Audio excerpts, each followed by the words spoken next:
when lives are on the line. Are there any obvious injuries?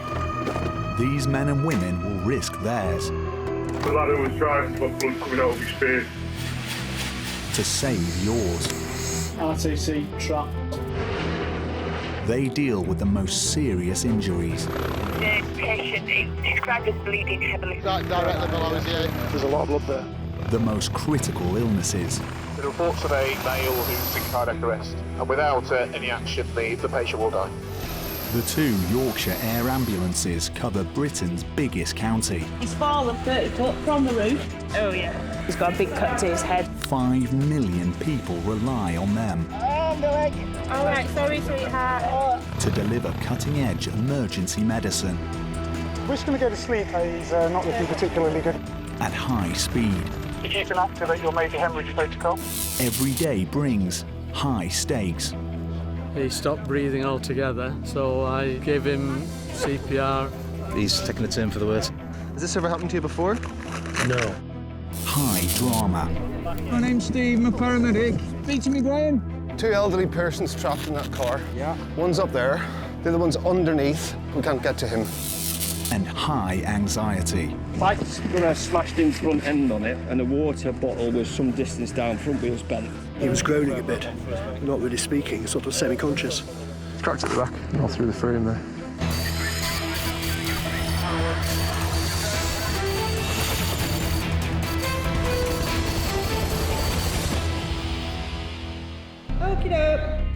Paramedics Lisa and George don't just look after patients, they have to care for their helicopters too. So every morning, Medic 1, whoever's in the front with the pilot, their responsibility jobs for the day are to do the fuel checks, so we do the Bowser outside and then we do the aircraft. And it's really just testing that there's no contaminants or water that could have got in to contaminate the aircraft, because obviously that's not good as far as fuel and flight safety goes. With the fuel checks done, Helimed 99 is ready to be brought out for another busy day. Chest pains on the Mars, yeah? And dispatcher Stephen is already listening in to an incoming 999 call. There's what, sorry? My friends performed CPR on him for 5 minutes before I got back. What? Right, okay. Okay, bear with me. But he's breathing now, yeah? Yeah. When he took the turn, he stopped breathing altogether. Yeah, let's go. High in the Pennines, friends are fighting for the life of a man in cardiac arrest on a moorland footpath near Halifax. Dr. Brian is heading out with the team. Locked in the back. Get care. Brief. Okay, so we will do a departure out behind us. This is middle of nowhere. It's near Oldham Reservoir. This is a bit of an old one, and apparently it's a 51-year-old gentleman with chest pain who's had 5 minutes of CPR and has been unconscious. So presumed cardiac arrest. There's only 2 things that help in cardiac arrest. Those are early CPR and early defibrillation with electricity. With CPR, you can't make the situation any worse simply by trying. What you're trying to do is an artificial job of the heart, which is to push blood around the body. And without it, the patient is certainly going to die, and with it, we can buy some time till we get there. 6 minutes to run. 99 from Meadows. Yeah, just so you're aware, Liz, you may have already seen, but I've just looked at it on what 3 words. The instant is very, very close. It looks like 2 or 3 wind turbines over. Yeah, cheers for that. We're just doing pre-landers. To get to their patient, pilot Lee will have to navigate a difficult landing next to a cluster of wind turbines. Right, so it looks like it's going to be somewhere near the foot of the first turbine to the left. You see where they all are, and then it's just short of it. NS99 visual for landing. You good to the left? Yeah, no worries, mate. You got that dog walker loader? Yeah. Guys, you clear out. Miraculously, their patient's heart seems to have been restarted, but he's at a high risk of arresting again. Who's this? Paul. Okay, so he's responsive now, he's come round. This gentleman's performed CPR on him for about 5 minutes, he'd stopped breathing. Can I get to your chest, is that all right, sir? You ready? What do we call you? Paul. 50-year-old Paul Newman was on a walk with friends Les and Steve. Les gave him CPR when he realised he wasn't breathing. So you saw him collapse, yeah? Yeah, he was laid down and he suddenly started breathing sort of very roughly, and then he stopped breathing. I'm going to put some stickers on your chest. Paul, has this ever happened to you before? Right, any tablets, medications? And what can you remember that happened? I got chest pains, I sat down, it went away, come back, it went away, come back, and then you guys were here. Do you still have pain in your chest now? A little bit, son. Not so much at the minute. We're just going out for a nice walk this morning to get some exercise, and Paul's felt unwell, and so he's taken a turn for the worse, hasn't he? And I think let's perform CPR on him. I'd gone back to get the car, and then the next thing we know he's sort of losing consciousness a bit, but yeah, he's in safe hands now, that's the main thing. It's an amazing service. Les had only ever seen CPR performed on the TV, but it looks like his efforts have saved his friend's life. For now. He was poorly, so he laid down, but when my friend left, suddenly Paul took a turn for the worst, and he stopped breathing altogether. So I panicked and gave him CPR and mouth-to-mouth resuscitation, and eventually he did start taking some gasping breaths, and thankfully he came round. Great. I was so busy trying to give him CPR, I couldn't phone anybody. When he came round, I phoned my friend who phoned the ambulance. Do you think you'd be able to sit up a tiny bit for me? Yeah. Is that right? Will anyone be able to just sit behind him with your knees? Are you okay to do that? Just stick it under your... Just chew it for us. Just chew it for me. Brian and George suspect Paul has had a heart attack. Sit up for us, Paul. Just a tiny bit for us, that's it. Just like that, that's fine. Is that okay? That's fine. He could go into cardiac arrest at any moment, so they are attaching pads to his chest, which will shock his heart back into rhythm. Right, there we go. We'll slide back a little bit. Yeah, slide back. Yeah, that's fine like that. How are you doing? I'm okay. Felt that. Not surprised.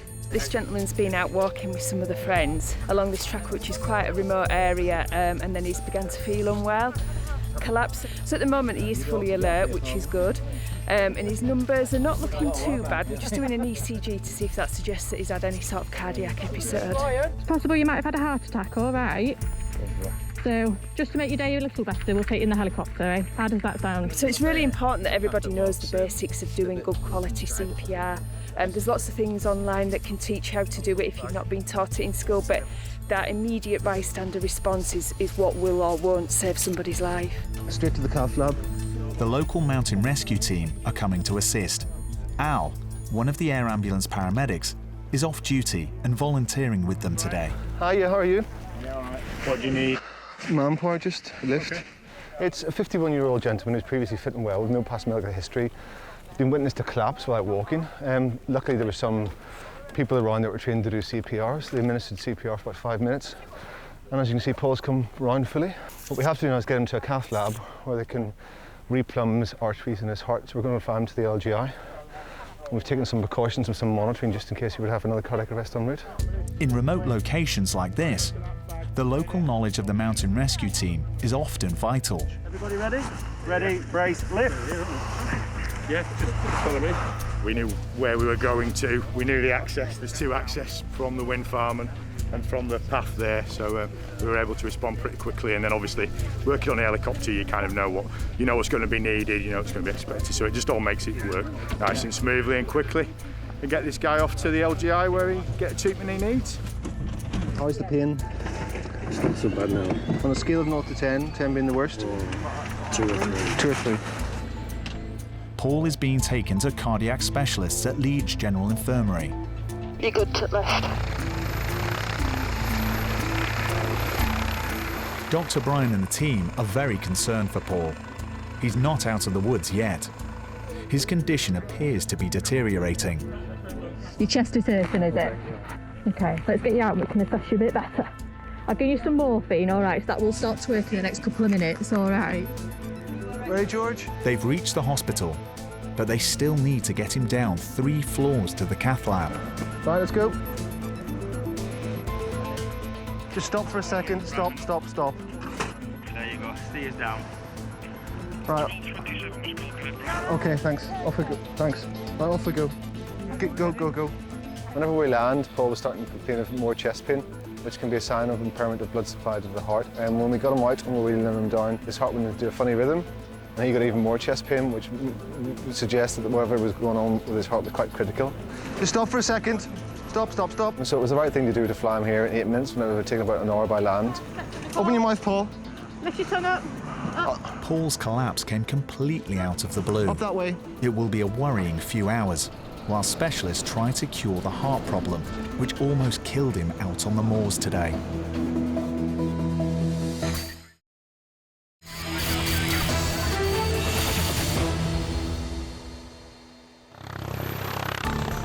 At the Nostril Air Base, Helimed 99 is being scrambled on another mission. Right, so let's see what we've got. There's been a two-car crash in East Yorkshire. 2 elderly patients in a car, roof squashed. Lady has a blood condition. The man is in and out of consciousness. Dr. Brian knows older patients with existing medical conditions are much less likely to survive major trauma. This case is urgent. 3 minutes. He's already working out a plan with paramedics Gav and Steve. How far is Hull from here? Leeds is closest. I'm just arrived by the land. How far is Leeds? Half an hour. And by air, half an hour as well. Less than by air. Were you possibly first on scene? 2 DCAs that arrived. Pilot Jeff's already spotted the accident scene. Traffic, still traffic, yeah, just to the right of the village. Right on that junction. Visual C, looking to land. Roger. Yeah, there's 2 cars there, one on its side, one rear-ended in. Alright, so I'll move right in the corner so you're not getting worried. How's the tail look, Brian? Feels good, about 1.5 feet. It's happened on a junction. Hiya. A family in the people carrier have had a lucky escape. Blue car's pulled straight out of the junction, been sideswiped by the van. Yep. The car's in the field on its side, probably 2 trapped, unknown injuries. The elderly couple in the other car are still pinned in their seats. I think everyone's fine here. The team are taking over from passers-by who've been trying to reach pensioners Jackie and Brian Flint. Hi there. Can you see him at all? Through this window here. Okay. Steve's going to have to climb into the car to reach his patients. Jackie, hello. My name's Steve, I'm a paramedic. All right, Daddy, who's that with you in there? Is he talking to you? He was. Brian, you can hear me? Yes, speak to me, Brian. Okay. The crash has left the people who saw it shaken. There was a few people on scene, but not many, and I went straight over to see how many casualties there were, and I found a guy called Brian. I was speaking to him and making sure that he was still interacting with me and moving his fingers and things like that. Are you hurt anywhere? No. No? Okay. So the fire brigade are on the way and we're going to start getting you out, darling, all right? Steve can't get close enough to examine Jackie or Brian, but it's clear the impact with the other car and the telegraph pole have left them with serious injuries. Jackie, can you just lift your head a fraction, darling? Right, relax it down now. Is that supporting your head a little bit? Okay, darling. Brian, you still with us? Yeah? So the fire brigade are here now? 2 elderly persons trapped in that car. Yeah. One's up there, the other one's underneath in the other seat. We can't get to him. Can't get to him? No. Right, okay. Over to you. So we've got one patient there we can see. The brain's down underneath her. Right, okay. Freeing them isn't going to be easy. I mean, she would probably come that way if we can get this guard of these seats. Yeah. But it's whether it's the one underneath. Yeah, because I mean, we could cut this and flip it down. So that's okay. I can't actually see the second patient. It's right down, like probably in like the driver's well down there. Right. You just sort of see his leg down there. So I'll try and get somebody in as quick as I can. But yeah. It's got to be safe. Yeah. The team must balance the need for speed with the danger of worsening the couple's injuries by moving them too hastily. I'm going to get this window out. Yeah. And then what I'm going to do is I'm going to get this so we can at least get some access down. Yeah, okay. All right. Yeah. We're going to shift our first chance we get, we're going to get this roof off. Right. Organisation on scene is one of the trickiest things to do. As you can see, there's lots of different people, lots of different teams. And we try and pick out the most strategic people to talk to get things moving. This time seems to just stop, but we need to keep moving and doing things to get these people out. Jackie, you still with me, sweetheart? Whereabouts, darling? My hip. On your hip? Is it your seatbelt that's keeping you where you are? Okay. If I undo that though, Jackie, you're going to drop down here, that's the only thing. And what I don't want you to do is land on Brian. We can get to Jackie, hold her hand, talk to her, but Brian's underneath in the driver's seat and we can't get to him yet, but he's talking to us. Brian, still hear me? Yeah, okay. You're going to start hearing some cutting and stuff very shortly, okay? So it'll get very noisy. Brian is 86. It's critical we get these patients out as soon as possible. Both still talking, which is the main thing. Second patient is a bit hard to see, he's stuck right in the footwell. But Jackie, I presume, in their partner, she's holding his hand and sort of comforting him. So it's just working with these guys now and to get the patients out until we can get them out and fully assess them. At any minute now they could start to decline, but we've had a word with the fire brigade that at any point they start losing consciousness, they'll go to a plan B and they'll probably take one corner of the car off and just drag them out. But at the minute it's all nice and safe, so we can do it in a nice controlled manner. Inside the car, Jackie and Brian are showing worrying signs of deteriorating. Dr. Brian is concerned. So 11:15 call connect, Brian, so 45 minutes we've been in. I need to get her out there. She looks like very distressed now. Right, we're going to do something different. It's too slow.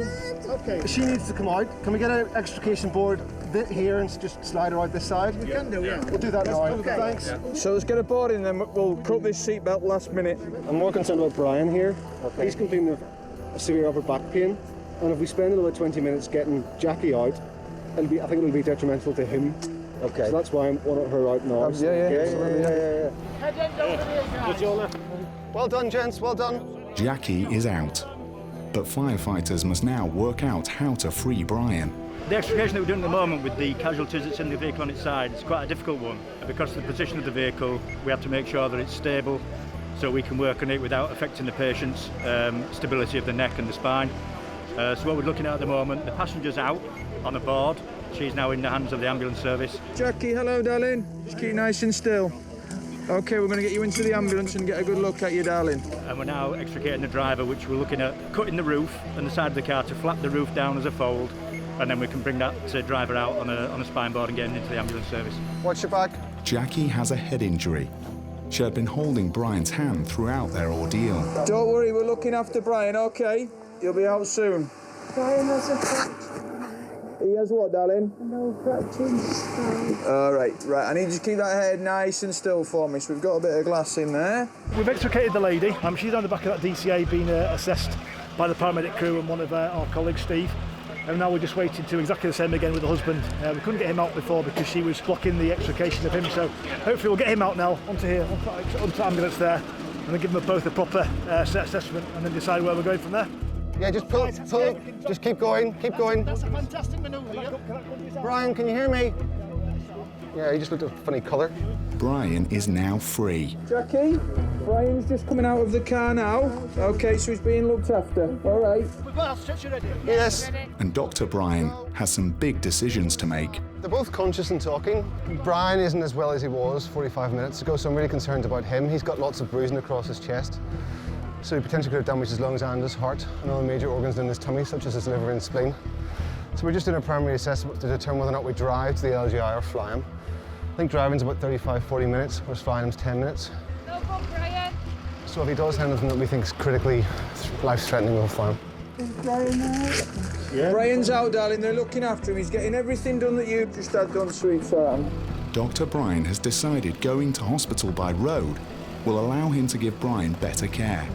He has a major chest injury. So your blood's at the foot of the patient, just underneath the trolley. Our patient's just leaving. I've not seen much of this patient. They've just asked for the blood, so I'm presuming that it's a possibility he's bleeding from somewhere. So the doctor's going to travel with his patient by land to LGI. At Leeds General Infirmary, a trauma team is on standby for Brian's arrival. He and Jackie have life-changing injuries.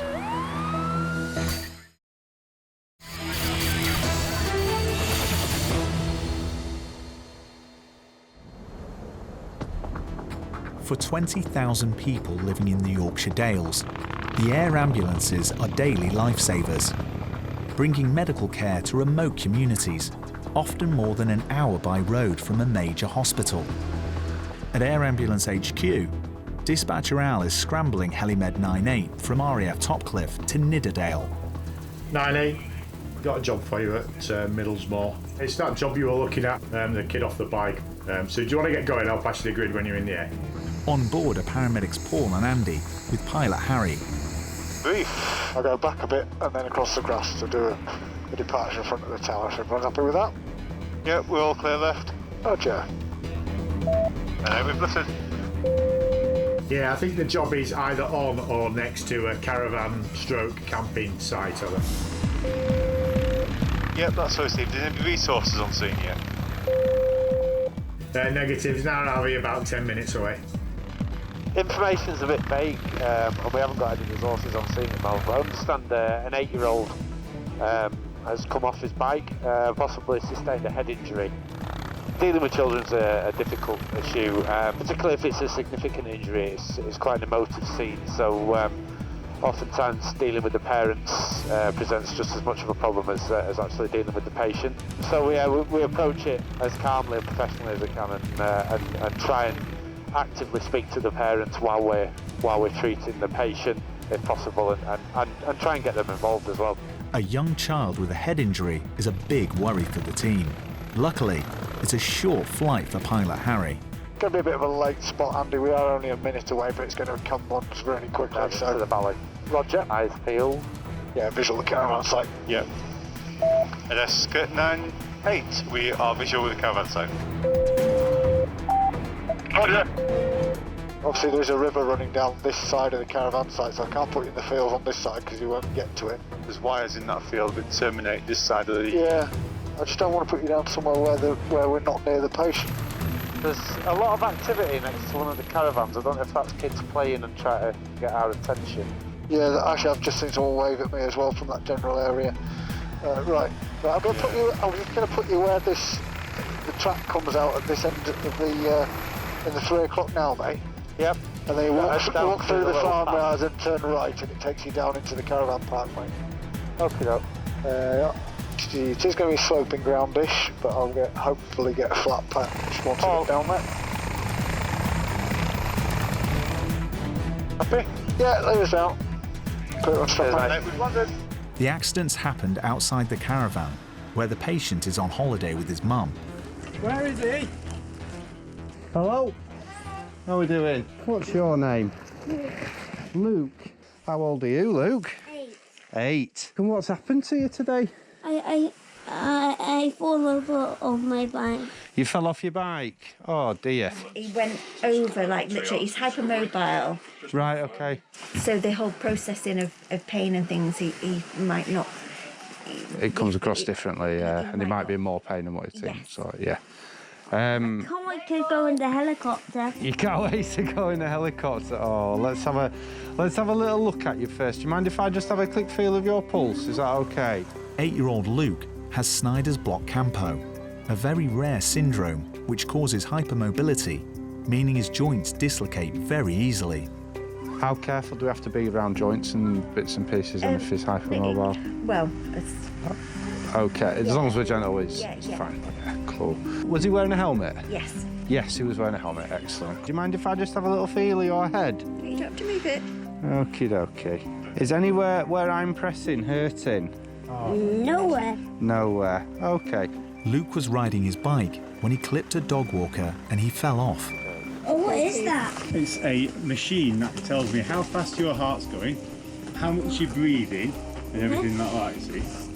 All right, so are you happy for us just to stick some little pegs and things on your fingers and stuff? Is that all right, mate, yeah? Okie doke. So... Now, where's your arm? Here. How big are your muscles? So I know how big a cut to put on. Andy's first priority is to check for a head injury. Just have a look at the end of my nose, Luke. I'm just going to shine a little light in your eyes. It won't hurt, it'll just feel a bit funny. Okie doke. And the other side. Yeah, that's cool. Luke, whereabouts on your arm or your shoulder is it hurting? Here. It hurts in the middle of your chest. Have you got any pains across here? No. Okie doke. Can you do me a favour? Can you lift that arm up for me? High as you can. Good lad, high as you can. See if you can get this bit up as well. Nice and high. And can you put them out like you're flapping like a bird? Can you make a noise? That's it. Only joking. Good lad. Can you lift your arms out forwards for me? Is that okay? Pop them back down, pop them back down. Okay. All right, you did really well there. All right, you're a big brave lad. Hey? Andy suspects Luke may have broken his shoulder, but his pain is making it difficult to assess. Andy wants to get Luke to hospital so he can be fully checked. Are you guys happy to transport to Harrogate? I think I don't think there's anything too much with the head, but I think the shoulder obviously needs looking at. Okay, but I think with that shoulder, you've been a brave lad. That's obviously a painful shoulder, isn't it? All right. Yeah. You take it easy, and all the best for a swift recovery. Yeah. Cool. Cheers, guys. See you later. Ta. Luke's rare syndrome has a huge impact on his life. He's one of only 64 people in the world to have it.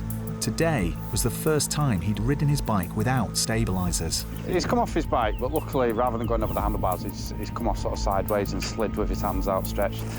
He's got an injury, quite painful in the right shoulder area, so it's difficult to see at the moment with him. He is able to move his arms, but he may have a fracture somewhere along there, so he's going to go to hospital for an X-ray. Thankfully, though he's got a few scrapes down the side of his face, he's not directly hit it, so it looks like actually his head's okay. Luke and his mum had only been at the caravan park for a few hours and hadn't even unpacked.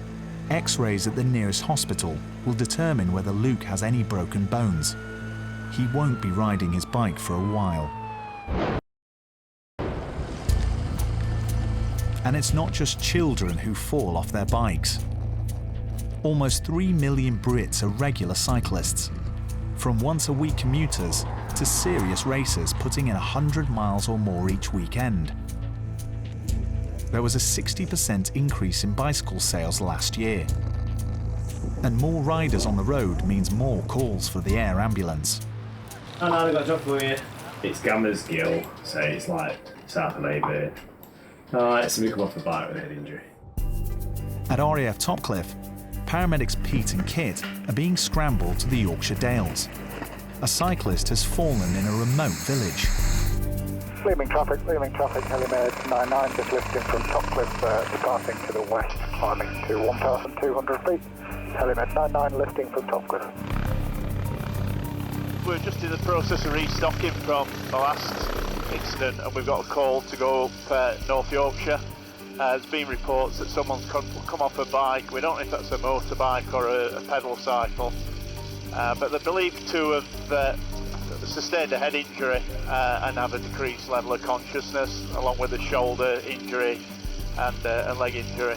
The problem with head injuries, they can be very hard to determine initially, particularly to a lay person, and they do have a tendency as well to deteriorate very quickly. The cyclist is nearly 50 miles from a major trauma centre. Pilot Harry will have the team by his side in 20 minutes. Right, on the basis we're pointing at it, I reckon that must be Gargrave over there. I think you're right. I'm going to look for a DCA. I think I can see one just to the left of the trees. Got it, yeah. That'll be the one. Looks relatively flat here, so I'll put it down here. Will you just take the ostrom out for us? Ostrom's out. Thank you. Yeah, leave us fully down in limits. You're clear to ostrom. Going down London. How are we doing, Pete? Their patient is in the care of Dale's paramedic Pete and some helpful passers-by. Bike's got a smashed-in front end on it, on the wheel. Yep. And it was found by a member of the public on the deck, and the water bottle was some distance down, front wheels bent. Right. I'm not complaining of a C-spine, but we kept him in that position because he has back pain. Hi, Paul. Hi. Just open your eyes 2 minutes for me. Hi, my name's Pete. Okay. Easy today, yeah. Lots of Pete's. Yeah, it's a generic name.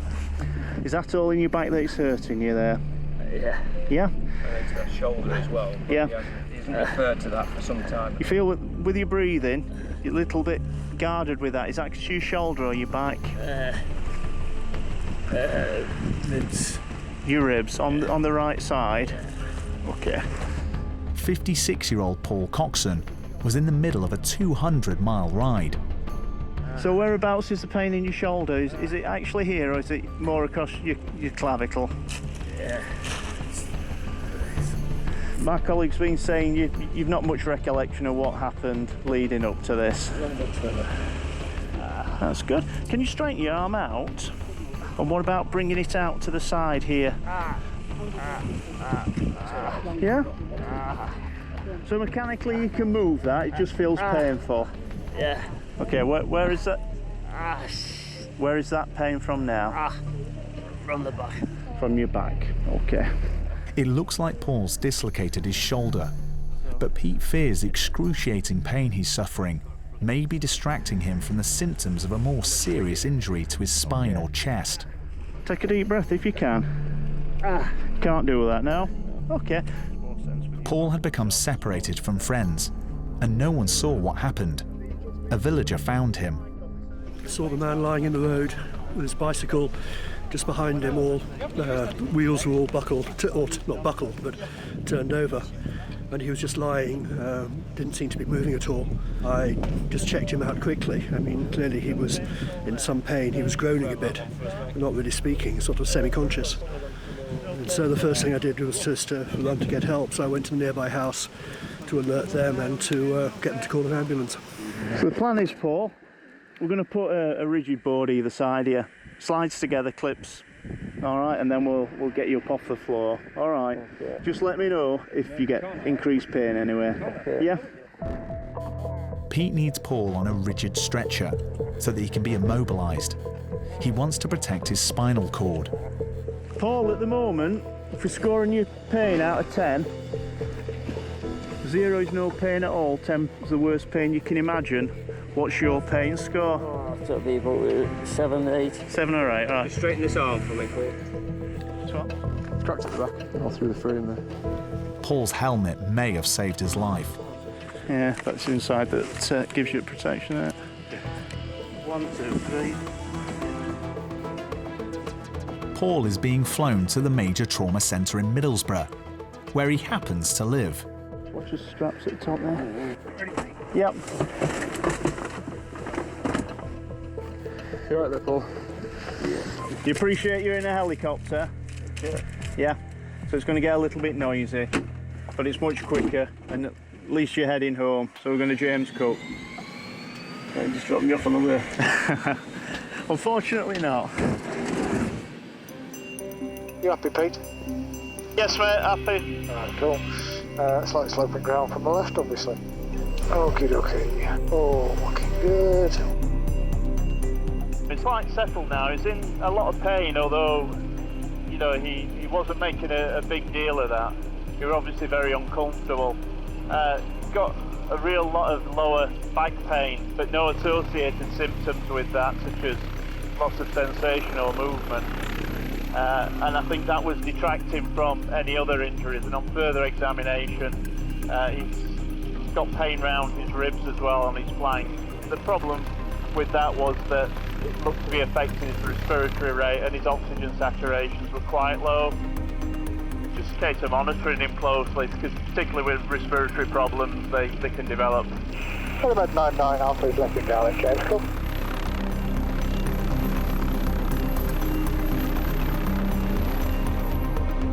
Low oxygen levels can be the sign of a punctured lung. Even though he's now minutes from resus, Pete is keeping a close eye on his patient.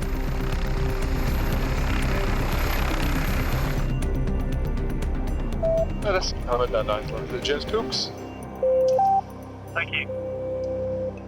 Right, Paul. Begin you out, pal, alright. How are you feeling now? Stiff. Stiff. Pete is about to hand over Paul's care to the hospital trauma team. He may face surgery.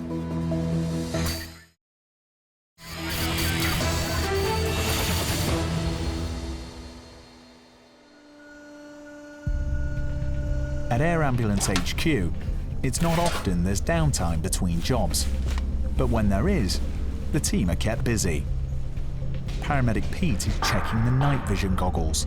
They need to be fully charged and ready to use.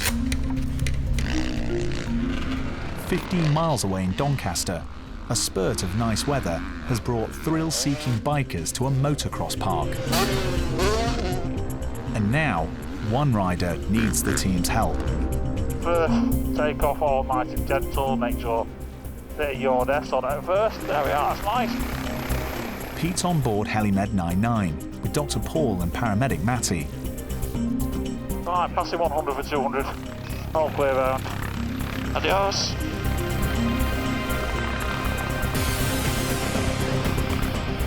We're going to I believe it's a 29-year-old gentleman that's been at a motocross site. He's come off, I'm not sure whether it was over a jump or whether he's managed to just fall off. The initial injuries suggest he's got a broken femur bone, so broken thigh bone.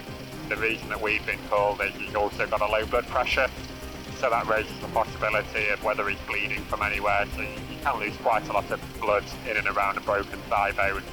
But we also need to think about whether there's any bleeding from the pelvis area, whether there's any bleeding from intra-abdominal organs, from his liver or from his spleen. The team are no strangers to motocross accidents and know they can have disastrous consequences. Right, so DCA's next to that yellow barrier, orange barrier. Yeah. Okay, so there's grass and hard standing there, isn't it, for that little track? That little road. Yeah, but I don't know if you can get over that barrier. If not, we'll pick somewhere else. I'll shoot far onto that small track then. And I think it's just a small barrier, isn't it? You have got dust recircling behind me, but yes, mate, but just hold fire, it's blown away, I think. Yeah, nothing coming towards the aircraft? No, all going away. Good. Their patient is lying in the middle of the bike track. Local paramedics are treating him. He's got tenomorphine and Tanox. So, no sign of head injury, conscious throughout. Conscious throughout, full recollection, because if you're talking to him throughout, his chest thing going up and down while we're great stuff. Yeah. 30-year-old Dan Morley was on a biking weekend with friends when he fell badly on a jump. So you can remember fully everything that's happened, like my colleagues just said, yeah? Yeah. And have you any pain at all around here, if I touch around there? Yeah. Can you feel me touching you there, yeah? Yeah. Okay. And do you feel like you've got any tendons down your back at all? And whereabouts is your pain? My leg and my collarbone. Yeah? Okay. We've all come up from Brighton and yeah, just open sessions, go in when you want, go out when you want, and Dan's had a big off. Yeah, some are quicker than others, he's one of the quicker ones and come off pretty hard. Dan has broken his femur and collarbone. It's no surprise he's in pain. Pete and the team want to move him off this bike track and into the ground ambulance. We'll go ready, steady and lift, so everybody all right, ready, steady and lift. Dan has low blood pressure, which can be the sign of internal bleeding. It's a worry for Dr. Paul. That low BP will probably be that he's bled into his femur a bit and then it's tamponaded itself. But often that first one, I wouldn't ignore it actually. So, and sometimes you see on the CTs that it's actually a liver or a spleen that's bled a bit and then tamponaded itself. So I take them quite seriously, that first low BP. And do you know what? They might find an injury to his spleen or liver, but I'd be very surprised if they did, and his tummy's pretty soft. Got a significant injury to his thigh bone, so he's definitely got a broken femur. Looks like he's got a broken collarbone as well. But actually, in the grand scheme of things, both of those injuries are fixable, repairable. The most important bit seems to be that he's had no head injury. He's had his helmet on and was wearing that correctly, so his helmet's done a good job here, otherwise things could have been looking quite differently. The team decide that Dan will travel by road ambulance to Doncaster Royal Infirmary. But it's unlikely to be their last time here. We do come to this sort of event quite often. It's quite a common injury for motocross riders is femur fractures, and I think most of the patients we come to isn't their first go in an ambulance. They're all like veterans of broken bones. They want to have a quick look at him in recess and then go from there. Cheers mate, thank you. Dan's fall has brought an early end to his weekend with friends. He faces surgery and an extended hospital stay. Dan spent 4 days in Doncaster Hospital and had a metal bar put into his femur. He's one of the quicker ones and come off pretty hard. He also broke his collarbone and wrist. He's not back on his bike yet. His recovery is expected to take 2 months. Jackie, can you just lift your head a fraction, darling? Jackie and Brian, who were trapped in their upturned car, were both taken to intensive care. Jackie fractured her skull and broke her neck, and Brian had chest injuries.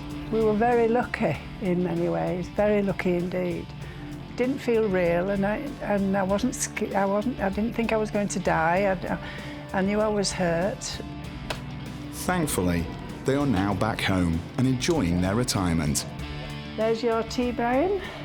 I can't remember anything at all. I was completely gone. All I could hear was Brian saying very quietly, "I'm in an awful lot of pain." And I couldn't find his hand at first. and both are very grateful to their rescuers. We never thought for a minute that we'd ever need the Yorkshire Air Ambulance, but there they were. When on the day we needed them, they were there within minutes. Yeah, it was excellent treatment. Yeah, it was brilliant. Brilliant. Cyclist Paul, who came off his bike in the Yorkshire Dales during a 200-mile ride, had a number of serious injuries. I had a dislocated shoulder, 7 fractured ribs, 2 fractured vertebrae and a punctured lung. It led to a very difficult 2-month recovery period where I couldn't even lay down in bed. You know, really difficult time for me. The hardest thing for Paul was not being able to ride his bike, so he's happy to be back in the saddle now. There was a little bit of trepidation at first, but after 5 minutes it was like I'd never been off the bike, and it felt marvellous just to be out riding again. I can still nip out and be in the mows in 20 minutes from my front door, and it's fantastic. He'll be cycling across the country with a group of friends this summer to raise money for his rescuers. And to the paramedics who came out in a day in the air ambulance, I can't say enough, really, you know. Where would it be without you? I don't know. It might have still been laid there on the side of the road. This gentleman's performed CPR on him for about 5 minutes. Heart specialists at Leeds General Infirmary discovered a blockage to a major artery in Walker Paul's heart. It was the cause of his collapse on the moors. I'm going to put some stickers on your chest. He had a stent fitted and is expected to make a full recovery. What's happened to you today? I fall over off my bike. Luke, who fell off his bike while on holiday, had a broken collarbone as Andy suspected, but thankfully didn't have to have surgery. So my shoulder hurt a little bit. I moved it and it really hurt. So they gave him an X-ray. It came back that his collarbone was broken, and they gave him some medicine. And that little cast. And the cast, yeah. And then we went home, didn't we? Mm-hmm. Yeah. The worst thing was I didn't like it wearing it. Luke wore the cast for 4 to 5 weeks, which was recommended for the collarbone to heal, as it generally heals a lot quicker in children than adults. Luke's rare syndrome meant his recovery was more complicated than it would have been otherwise. He doesn't process pain with the sensory process, it doesn't express it in the same way you or I would. He wasn't recovering how you'd think, and basically guessing how severe it could be, because he doesn't communicate as other children would, how the level of severity it would be. 3 weeks later, he was able to ride his bike again and is now learning without stabilisers. I was having kittens, literally, as he got back on the bike, but he's only going to learn and get better. Because you're good on your bike, aren't you? Yeah. Yeah.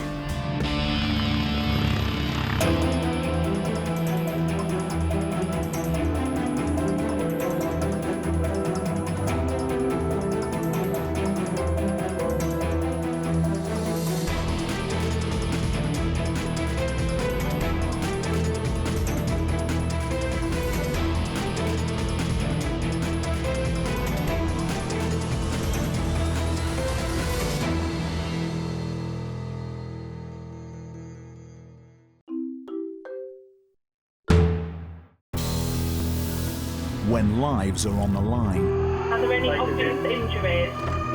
these men and women will risk theirs The lad who was driving got blood coming out of his face. to save yours. RTC trapped. They deal with the most serious injuries. The patient is described as bleeding heavily. Directly below his ear. There's a lot of blood there. The most critical illnesses. The reports of a male who's in cardiac arrest, and without any action, the patient will die. The 2 Yorkshire Air Ambulances cover Britain's biggest county. He's fallen 30 foot from the roof. Oh yeah. He's got a big cut to his head. 5 million people rely on them All right, sorry, sweetheart. to deliver cutting-edge emergency medicine We're just going to go to sleep. He's not looking particularly good. at high speed. If you can activate your major hemorrhage protocol. Every day brings high risks. Patient's had a significant fall off that cliff, significant head injury, probably spinal. How bad's pain at the moment? She's full of breathe. Fall approximately 30 feet. High stakes. Is he actually on the beach then? He's had a crash on his bike. He's got a head injury. Can you see all right? Vision's fine, apart from I haven't got my glasses on. And high drama. Gone through the air approximately about 60 feet. Query pelvis and definitely an open left femur. If anything happens en route, you need to compress the chest first.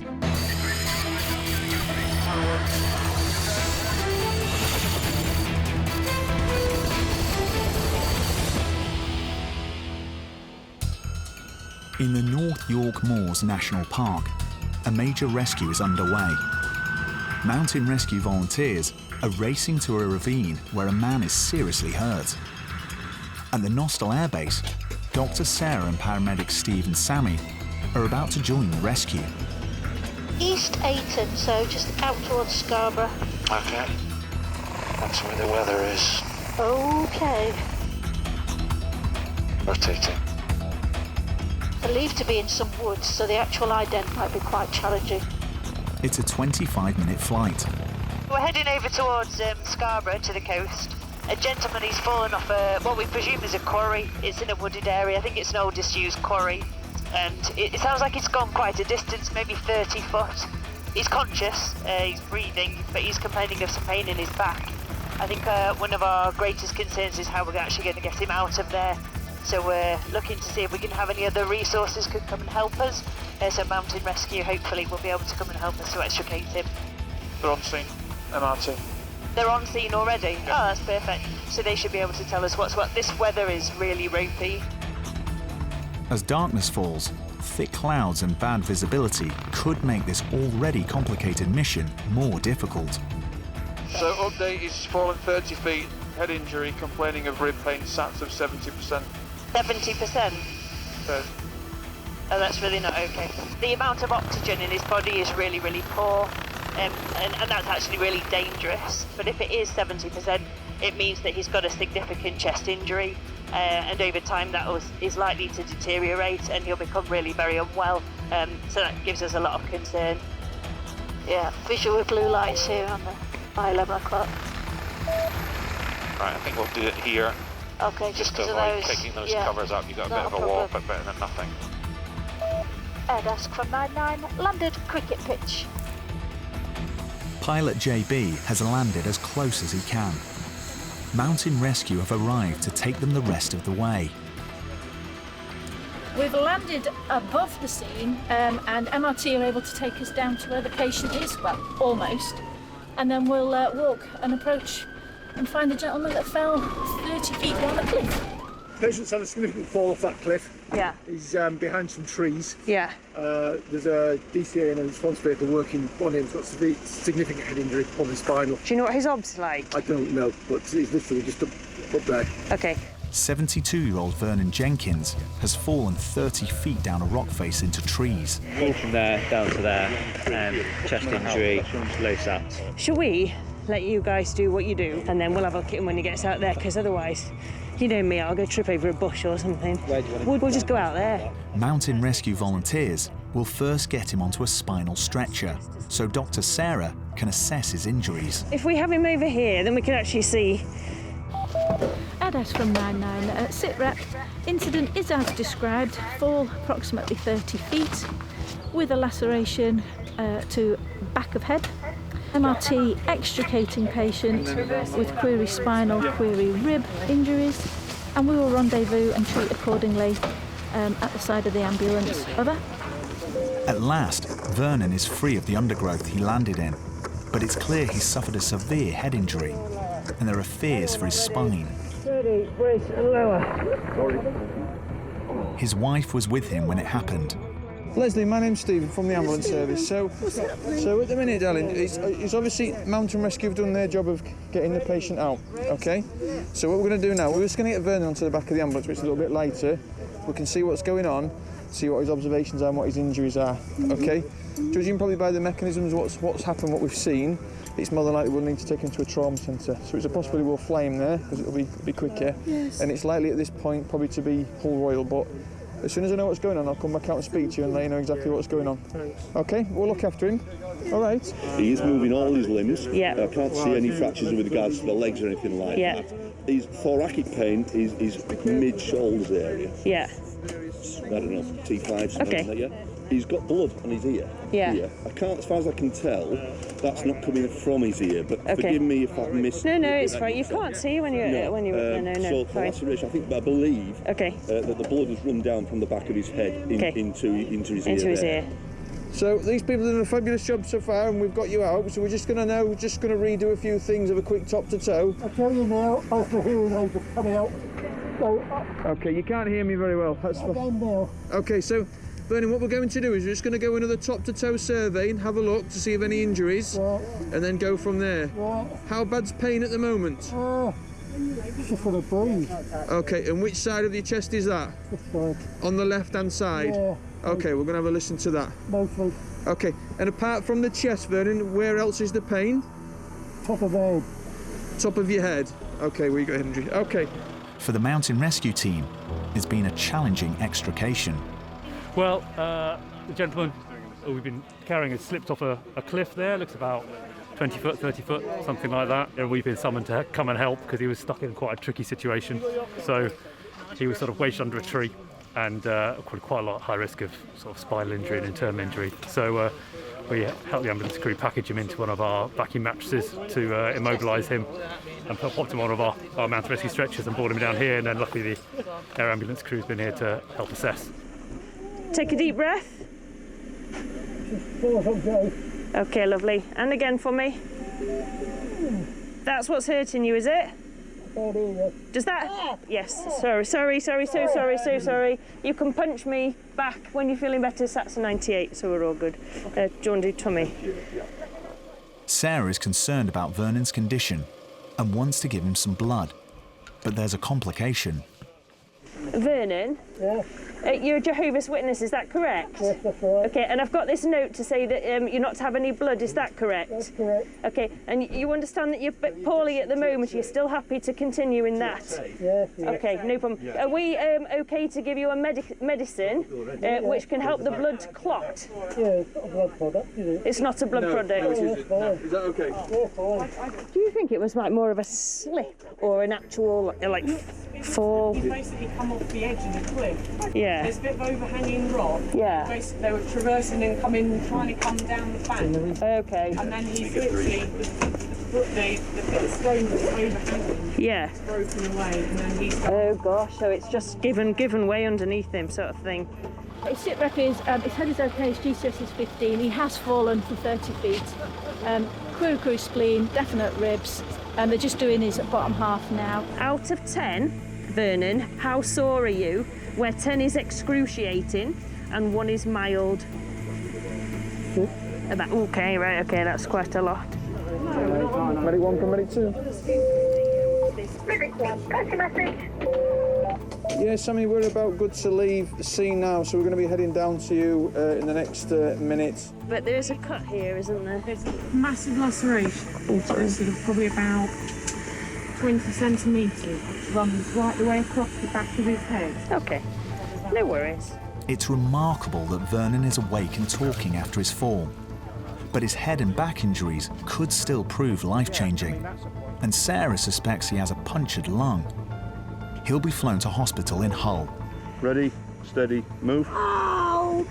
Sorry, Vernon. All the best. Thank you very much. Don't worry. Thanks for your help. You'll be home before you know it. Yeah, Fuel, we have 390 and you've got the key, sufficient for Hull and then home. Alright, we'll just helipad out of here and then the initial track, if you can get the map up for me. Because he's got an injury to the left side of his chest, Sarah just asked for a cannula to be passed back just in case we need to put a needle into his chest to decompress it if we think that his lung is collapsing. But we are keeping an eye on his oxygen levels, but hopefully we're going to be in Hull Royal in about 10 minutes time.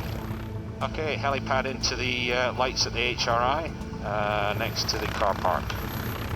Vernon is lucky to be alive, but his age is against him, and he could deteriorate at any moment. Okay, position's good there, landing on. Sorry, lovely. The breathing I'm struggling with. Yeah, I know you are. I think this lung has collapsed slightly, so we just need to fix that. Vernon's being driven from the landing site to A&E, where doctors are on standby to take over his care. His recovery is far from certain.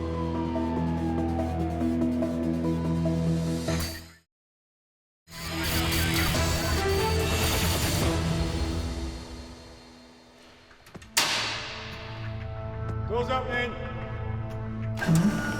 It's the start of the shift at the Nostell Air Base, and paramedic Paul is bringing out the helicopter for a busy day ahead.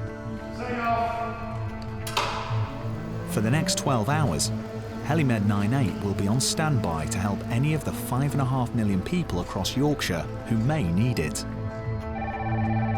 Yorkshire Air speaking. And on the air desk, dispatcher Pete has a job for the team that's right at the edge of their patch.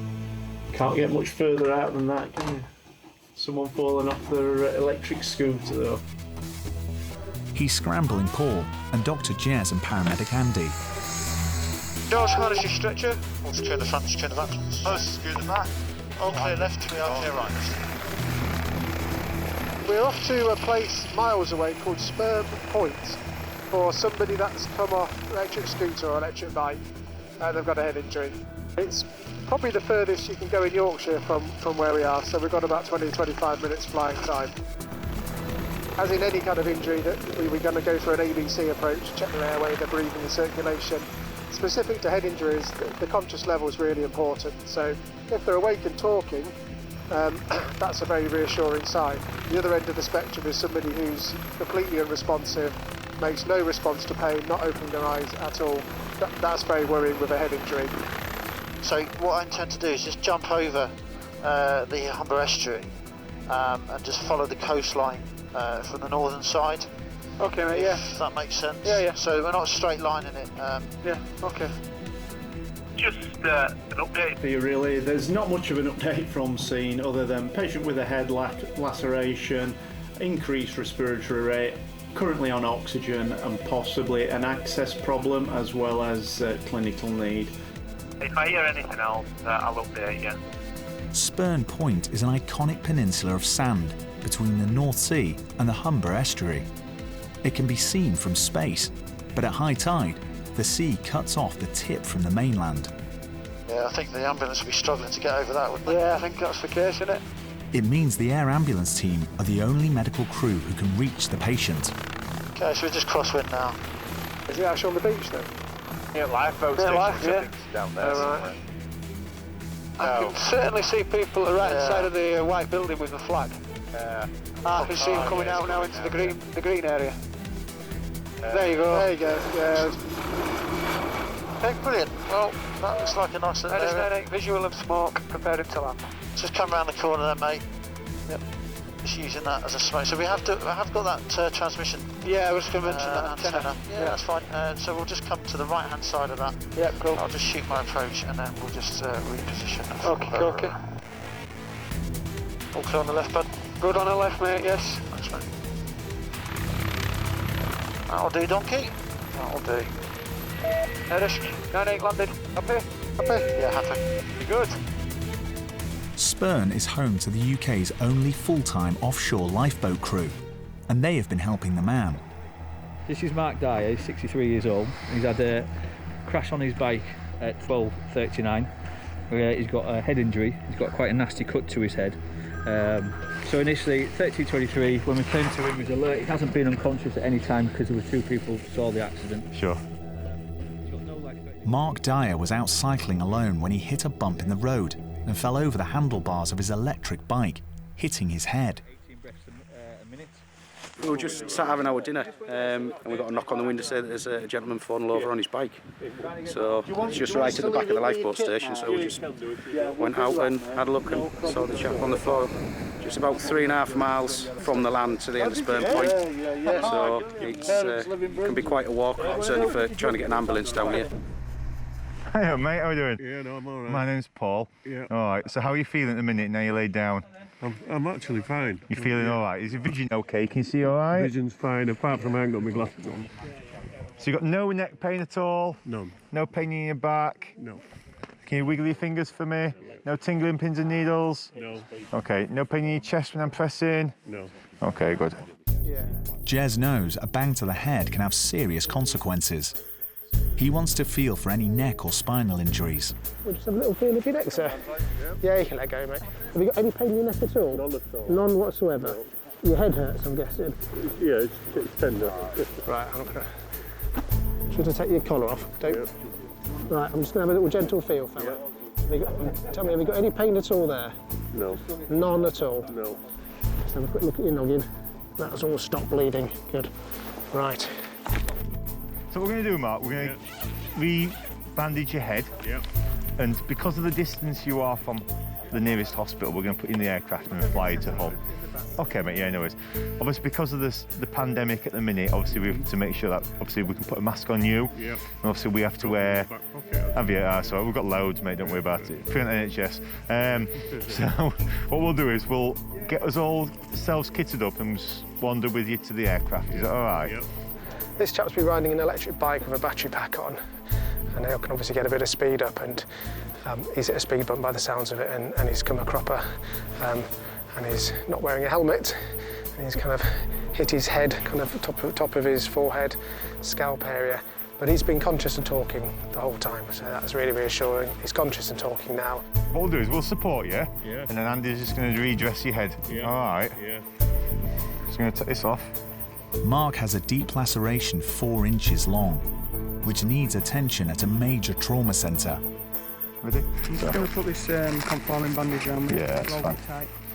It's not a minor injuries trip. We've had a really good feel of his neck, and he's got no pain whatsoever in his neck, and he's moving his neck normally. So what that means is we can take the collar off and allow him to mobilise. The options really, we could put him in a 4x4 and take him all the way up to the ambulance, but given that we're here and we've got to fly past Hull on the way back, we'll taxi him over to Hull and drop him off there. Right, should we stand you up, see you're on your feet? Yep. Right, just stand still for a minute. Get your balance. Yeah. Are you sorted? Yeah. Sure? Yeah. After falling onto his head, Mark is lucky to be on his feet at all. But Paul knows he could deteriorate during the flight and will be keeping a close eye on him. I know you've already banged your head once, Yeah.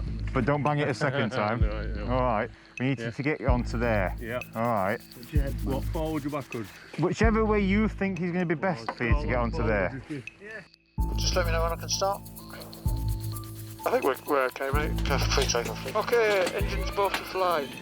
Yep, confirmed. Doors manage your stretcher. I'll secure the front, secure the back, please. Both secure the back. Breathe. Okay, mate. So lift out of here, right hand turn, and we'll just follow away. Goes back to Hull.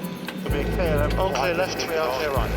The 15-minute flight to Hull Royal Infirmary will save Mark a bumpy journey back to the mainland and long drive to hospital, which could have caused him further damage.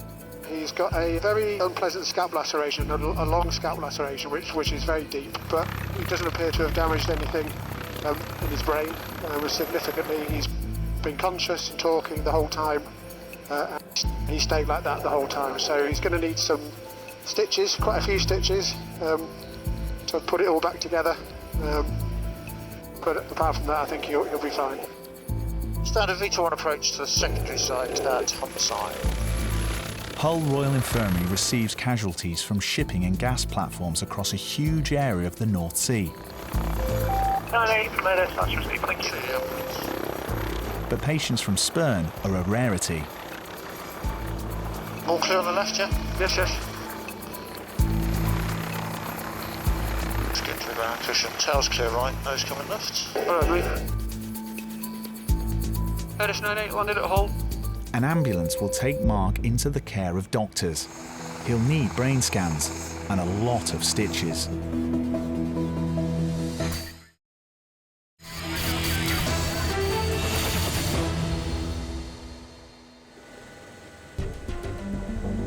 Back at the Nostell Airbase, the team are nearing the end of their 12-hour shift. But the night hasn't finished with them yet. Pilot JB will be flying Dr. Johnny and paramedics Gemma and Lisa into the twilight. Engines best to fly. They're flight and they're guarded. Confirmed. Brief. Standard lifting. Good left. Into the hover warning units clear. Lights as expected. Into the 30-minute power. Coming right. So we're off to York. Roger that. They're being sent to a serious crash. We've got reports of somebody having come off a moped who's multiply injured. There's an ambulance call sign there that have been assessing the patient. They're concerned about injuries to the femur, to the big bone in the thigh, also to the pelvis and to the chest as well, and also concerns that the patient lost consciousness. The moped driver has suffered a number of injuries. Dr. Johnny knows that any one of them could be a threat to his life. Unfortunately, lots of those things I've just described, particularly the femur and the pelvis, lead to significant bleeding, and that's one of our main concerns after this sort of injury is blood loss. They're big spaces that you can bleed into. Chest injuries as well can lead to low oxygen, hypoxia, which can be really bad, particularly if that's in conjunction with a head injury, because you really need to look after your brain after you've been injured. So low blood pressure from bleeding and low oxygen are two very bad things to your head, so we need to address those quite quickly when we get there. Right, well, I can see the open area where the race course is. JB's going to have to land them right in the middle of the city's famous racecourse. So I'm happy there's somebody walking there. There's no wires across there. The wind's on the nose, so I'm just going to land down here and then hover across. Good luck. Yeah, birds. Okay, there's a dog walker on the right. There's 2 more people at 11 o'clock. I'll jump straight out as soon as we're down. Okay, landing on. The patient's been in the care of a senior paramedic. Hey, you alright? Are they in the back of this one? Nice one, mate. Moped versus this. Yeah. Gone through there approximately about 60 feet. Helmets removed, 5 crew. Yeah. GCS 14, Yeah. 2 doctors on scene said he was groaning. Okay. He's got altered chest sounds left hand side, query pelvis, and definitely an open left femur. So have a bit of a look yourself, Jim. Hey guys, you alright? Hi, I'm Johnny. How you doing? This is Gemma. 33-year-old Nathan Maud was driving the moped when he had a head-on collision with the car. Nathan's on his moped, very good kit, leathers, helmets, etc. Yeah. We're coming down the road, the car's come out, he's hit the front of the car, gone over the car, he's landed directly on his head. Yeah. When the driver's got out, he was unconscious on the floor. They've left him in the position that he's in. Yeah. We've got there and he's been about GCS 13, 14. Abdo was distended and solid, so we've put pelvic binder on. He's got an open left femur, which we've pulled best that we can. Nathan? Hello, mate. I'm Johnny, I'm one of the doctors with the Air Ambulance. Hello. Alright, mate. How are you feeling? Yeah, where's your pain at the moment? My chest. Nathan has a broken thigh bone, and it looks like he's torn his spleen. It's a big worry for Dr. Johnny. It could cause him to bleed out internally. So head, currently GCS 15, left chest pneumothorax, probable spleen, and he's got some abdominal guarding. He's got a left open femur. Pelvis feels to be stable, but obviously given the mechanism can't exclude that. I think we go to Leeds by land. We're loaded, so let's just go. If anything happens en route, we need to decompress the chest first, and then we'll work out the rest from there. Nathan's also suffered a head injury and a punctured lung. Dr. Johnny's so concerned that he and Gemma will be travelling with him to hospital. How you doing, Nathan? You alright? Yeah, good. Keep chatting to us, matey. That cat refill's quite slow on there. His toes are cold as well.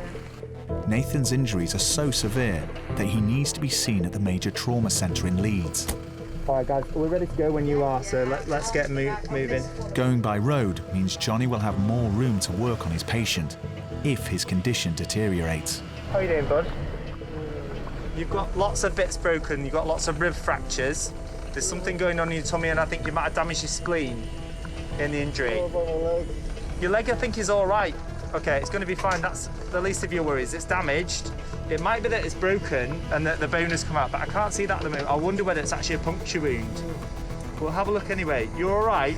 We're with you, okay? And we're going to keep you safe until we get to hospital. And when we get there, there's going to be lots of people looking after you, all right? Johnny's reassurance seems to be helping Nathan, who'd been on his way home when the crash happened. We're here, mate. All right, we're just going to get you off. There's going to be lots of people when we go into the department. They're all there to help you, don't worry, okay? He's being taken straight into resus, where emergency doctors are awaiting his arrival. So this is Nathan at 1809. He's been on a moped when a car has pulled out from a junction and hit him. Dr. Johnny has done all he can. He's returning to base to await news. Tonight could have changed Nathan's life forever. The North York Moors are a magnet for cyclists, and in summer, riders flock to its 1,200 miles of roads and tracks. Can you go to jog for me? It's Blakey Ridge. Air Ambulance dispatcher James is on the line to the crew at RAF Topcliffe. It's on the North York Moors. It's a cyclist who's come off query pelvic fracture. In less than a minute, paramedics Sam and Andy are on board HeliMed 98. Autopilot and auto trim, that's all on, and the breathing. Could go straight out, 12 o'clock, slight left turn. At FM98 we have lifted for Topcliffe. We're on our way to a cyclist that's come off his bike somewhere in the North York Moors. The reports from the initial 999 call sound like he might have fractured his pelvis. You can lose a lot of blood into your pelvis. You can bleed to death fairly rapidly if you damage some of the major vessels that run through it. So it's really important to get assistance to scene quickly to start treating people and stopping the bleeding. Because there isn't anyone from scene yet, the details at the moment are a bit sketchy, but if we think someone's broken their pelvis, then that suggests that they've had a significant impact and will need to be transferred and assessed in a major trauma centre. The cyclist has come off his bike in a remote part of the moors. There are no local ambulances available. There's two stationary vehicles there. There's two there now, and there's one red one to the left, isn't there? Oh, there's a few people there. Someone's got some bright orange stuff. Yeah, that's right. We'll just park out those two cars if you're happy. A third of the North York Moors National Park is covered in heather. Pilot Colin will have to bring them down in the middle of it. So rock to my right. Got the bit more bumpy than it looks, isn't it? Yeah, auto trim please. Auto trim is off. Yeah. I think it should be okay. Stone to the right there. This doesn't look too bad. Yeah. Okay, fully down. Hey. Hello. So what's happened? I have no idea. I can't remember. You can't remember what's happened? Sorry, buddy, what was your name? Jamie. Oh, have you got any pain anywhere, Jamie? Whereabouts does it hurt? A tiny little bit in my left elbow. 55-year-old Jamie Dixon was on a 60-mile cycle ride with his friends. Just going to have to cut the sleeve of your top so I can get a blood pressure cuff on, all right? Jamie has a surprising revelation for the team. Well, I should tell you. I'm a paramedic. Are you? He worked for the Yorkshire Ambulance Service for 10 years, but today he's a patient. So you're not sore anywhere where I'm pressing now? No, abdo. Jamie was cycling at nearly 30 miles an hour when he fell. Can you straighten this leg out at all? Oh, no. So you can't remember at all what's happened, you can remember kind of coming up there? I was on his tail and then there was a snapping noise. I have no idea because his chain's still intact. Next thing I remember is coming around here. So when you came back to him, was he awake or was he unconscious? He was awake. He was making a few funny noises, but he was awake, yeah. Yeah, I was just wind was knocked out of me. Jamie's friends saw him lying in the road and called 999. We kind of ran along, three of us, probably about 25, 30 mile an hour. There was kind of a snapping noise, but we don't really know where it came from. I actually thought it was from my bike, I was in the front. And then kind of immediately just heard the noise behind us of Jamie kind of hitting the floor. Sharp scratch. And then, kind of came back to him, and he was in a bad way, picked the bike off him and that sort of stuff, but we haven't moved him since. Just drop some morphine for us, mate. I will. He was moaning quite a lot, wasn't he? He was moaning and groaning. Conscious. He was conscious all the way through, but moaning and groaning. And he's had, it's repeated itself a lot, so that's probably from a bang to the head. Immediately he said the pain was in his hip and also his shoulder. He was on his side, we rolled him onto his back because he insisted. And he's cut his elbow quite badly. He was bleeding quite a lot from that. Yeah. So it sounds like he's been coming up the road. You can remember going past a pub somewhere nearby. He said there's like a bang or a crack or a pop or something, and he's kind of ended up on the floor, but he doesn't know what's happened, how he's ended up there. So it sounds like he's bumped his head, but there's no obvious, really bad external damage to the helmet. He's just complaining of a lot of pain in his hip, and he's holding it kind of in flexions. So we don't think there was a collision with anything? No. Okay. So just giving him 5 of morphine. 5 of morphine? Yeah. Just because he's in so much pain, we'll have to immobilise him. Sam suspects a pelvic injury, but Jamie's painful elbow is also a concern. Their patient knows all too well what these injuries could mean for him. Can you feel me touching here? And here? And can you feel me touching there? Yeah. With this hand, can you point your finger like that? Can you cross your fingers over like that? And can you make a fist? Excellent, that's fine. Pop that hand down. I'm just popping a little dressing over this arm. We're going to cover this arm up and get you scooped up. All right, Jamie, mate. There we go. Are you able to lift and straighten that just a touch, just to help me? Oh, yeah, painful. Yeah, collarbone. Right, just supporting that arm is painful, is it? It's really painful now. Now I've moved it. Just there.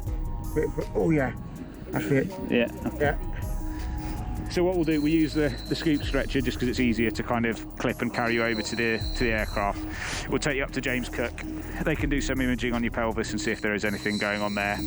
And I think you're right. I think you've broken your collarbone, and take an X-ray of your elbow, see if that's broken as well. My main concern is that he might have done something to his left hip. He's holding it in a position called flexion, which is basically where he's bent at the hip and he can't fully straighten it out. And you do sometimes get that with the dislocation of the hip, or if you get any damage to the joint itself. Other than that, he's probably got a fractured collarbone and an injury to his left elbow. So we're going to take him up to James Cook and get some X-rays and some CT scans, and then go from there. After being on the ground since his fall, Jamie is very cold. Ready, steady, roll. The team are putting him in a Flectalon bag. Just lifting you into a sleeping bag, keep you a bit warmer, all right, Jamie? The thermal material will keep him warm during his journey to hospital. Everyone ready? It could take an hour to get to the major trauma centre by road from this remote part of the moors. iPad is stowed. Autopilot and auto trim. That's on, apart from auto trim. They're brief. I'll come and dissolve it, mate. We'll just move back slightly and do a helipad from here. Being a paramedic, Jamie knows how much time this flight to hospital will save him. No need, ready. Receiving, just lifted, heading James Cook. Is everyone secure in the back still? Been a little bit bumpy with some of these showers. It's likely that Jamie will require surgery. Yeah, those bags are doing nothing. I don't think it windsocks too much either, is it? Scans in the next few hours will tell for sure.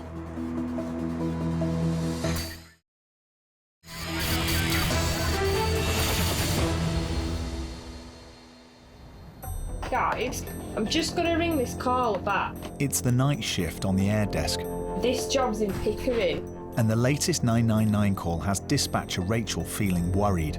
Pickering's is it about half an hour flight, won't it, from here? Because if it is an MI, it's going to be quite a long distance to hospital as well.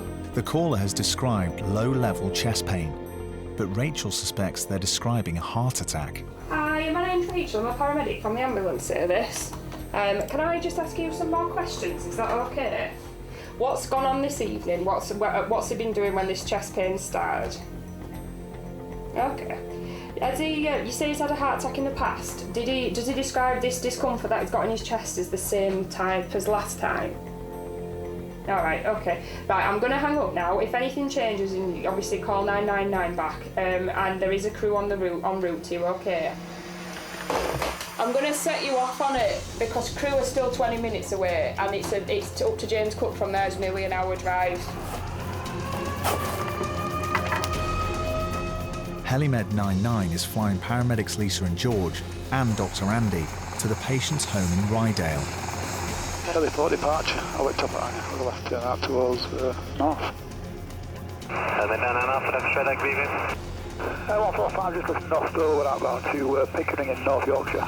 We're 5 on board, 1,500 feet, 1012, just the basic service. Pilot Jeff will have them there in less than 20 minutes. Previous MI incident 3 years ago, internal defib in place. Ooh. 1930 onset of central chest pain, heavy arm, vomited twice, clammy, pale, short of breath, lightheaded. Air desk 99, we're overhead seat, just looking for a landing site. Yeah, Roger, thank you. In the front, paramedic Lisa is an extra pair of eyes. Landing in darkness can be extremely hazardous. You're all good left. I'll just stick it down here near these tyres. There we're done. Happy, Jeff? Yeah. Roger, thank you. I've just had back from crew, confirmed MI, aspirin GTN, and they're going to get IV access and ring James Cook, so you'll probably be at that point when they get in. George joins local paramedics who are treating the patient. Hello. George, hiya. Well, I started with some chest pain about 20 to 8 this evening, central and aching in both arms. He has had a heart attack 2 years ago. He describes this as about half the sensation of what it was then. He was over at York this morning having a checkup where they did an ECG and there was no problems. He's come home. 51-year-old Clive Ainley is clammy and experiencing chest pains, classic signs of a heart attack. He's had one before. So the ECG does show some ST elevation in V2 and V3. The heart monitor readings confirm there's a serious problem. So we'll have to assume this is acute and treat it as such. And with that in mind, we probably need to go for James Cook for PCI. I think we're going to be at least 15 minutes to get into the helicopter from here where we are. I don't think there'll be much, but if there is time saving, then we should do it. Clive has a known heart condition. He could go into cardiac arrest at any minute. Speed is of the essence. So the plan is we're going to grab our carry chair to take you down to the helicopter. The average age for a first heart attack in the UK is 65. Clive was only 47. Just 4 years later, it looks like he's experiencing his second. Do you want to put some sticky pads in here? You probably had these on before. Clive's heart will be monitored throughout the flight. So, what we need is just the defibrillator. This is it, yeah. Right then. You just swing your legs around first for me. There's a real risk that Clive will deteriorate rapidly during the flight. The defibrillator could help restart his heart if it stops. Put this over your arms, okay? What we're going to do is we're going to tilt you back. Yeah. Alright. Keep holding on to that for us. Yeah. Alright. You alright back there, Andy? Yeah. Okay. You ready? Just going to tilt you back. Yeah, 1, 2, 3, go. Until his first heart attack, Clive was a fit and active man who enjoyed mountain biking and playing squash. Do you want me to carry those for you? Trace, Grab those for put you. my phone in my bag. Outside, there's a long stretch of boggy ground to navigate. I think we might be better lifting because that's quite uneven boggy ground. All right, well, let's lift Are we all them okay then, with Top of the bottom end, George. It's alright, well. Yep. Ready, steady. Their patient is on his way to cardiac specialists in Middlesbrough. Right, brief. We'll come out to the middle of the field. More or less the same place we landed. And we'll just do a vertical from there. Right. Clive is heading for a procedure called a PPCI, where surgeons use microsurgery to open up blocked arteries in the heart. Oh, we're down. Very smooth. NS99, we've landed Jim Cook. Within an hour of his first chest pain, his treatment should be over.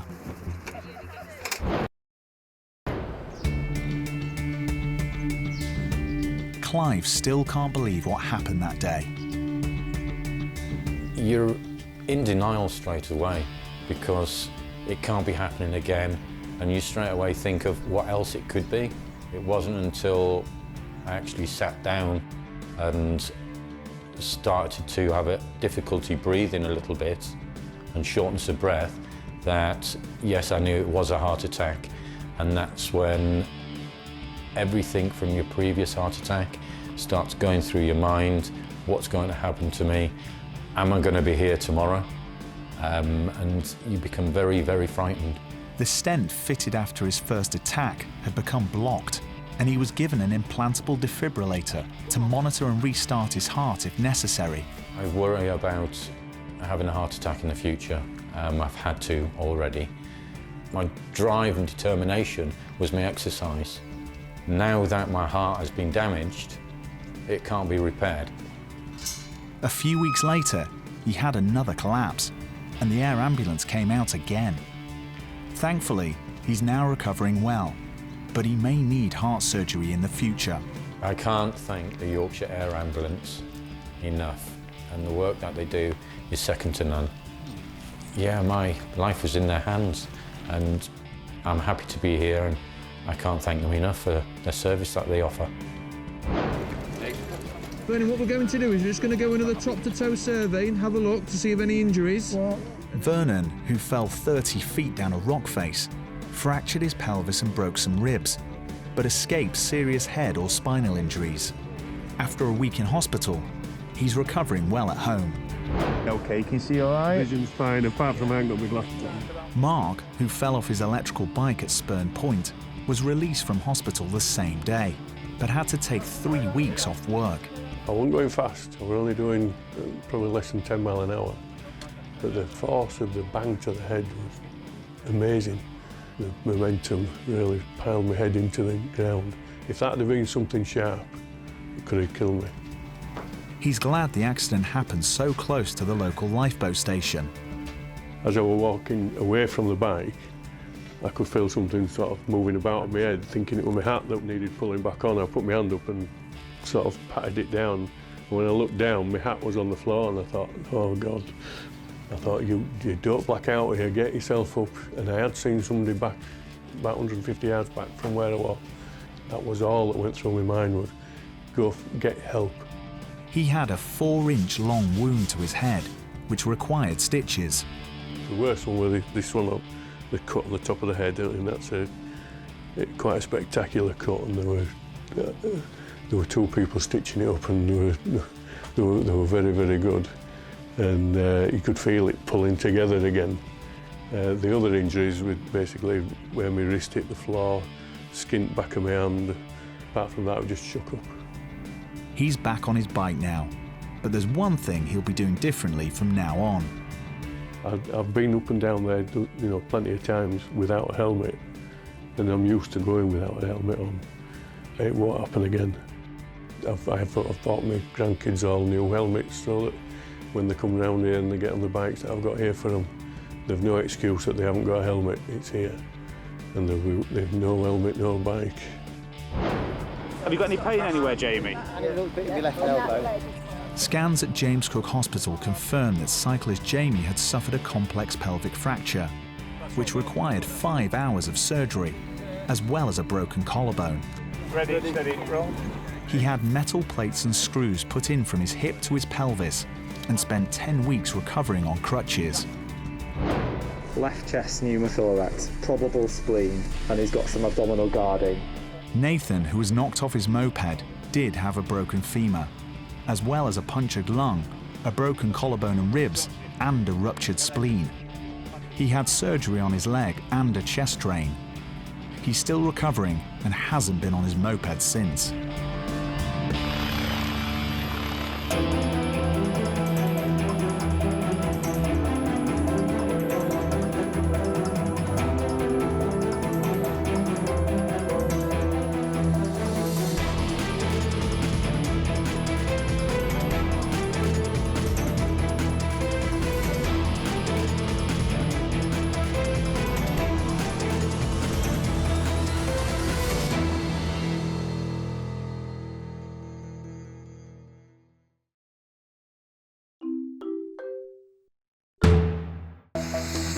It's life-saving emergency medicine as you've never seen it before. The reports of a male who's in cardiac arrest, and without any action, the patient will die. When survival can be measured in minutes. All right, sorry, sweetheart. Seconds count. He's fallen 30 foot from the roof. Oh, yeah. He's got a big cut to his head. And what happens in the first critical hour can mean the difference between life and death. We're just going to go to sleep. He's not looking particularly good. This is the story of one real-life emergency, as it happened in one terrifying afternoon. I'm going to get down there quickly. Apparently he's fallen off this, I think. Minute by minute. Oh my God, my legs. Right leg is severed. Okay. Making difficult decisions. Can you activate SAR helicopter, please? Sarah asking, is it immediate threat to life? Affirm. In an impossible situation. The patient is on a 50-degree slope with no obvious extrication route whatsoever. We'll be hearing firsthand from those on the front line, living it as they did, every step of the way. I was being presented with a wind that effectively was trying to kill me from 2 different directions. We can do a lot of really good stuff as a team, but actually sometimes injuries are just so catastrophic, there's nothing that can be done. This is Helicopter ER, Critical Hour.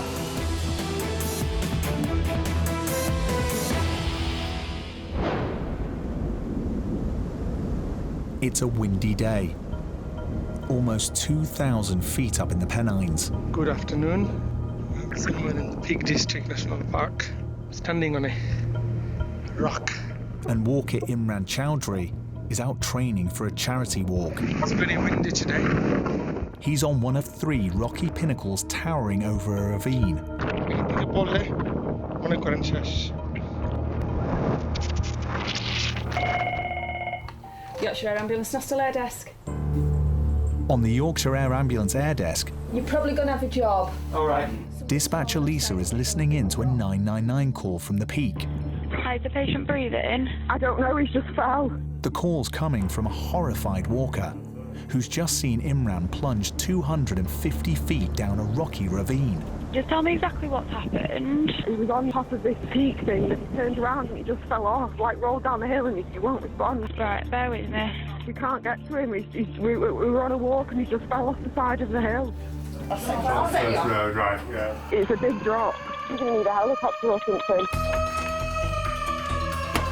When the siren goes off, I feel as much of a punch of adrenaline now as when I first started. Pilot Lee can have Helimed 98 there in 14 minutes. This doesn't get old. It will never get old.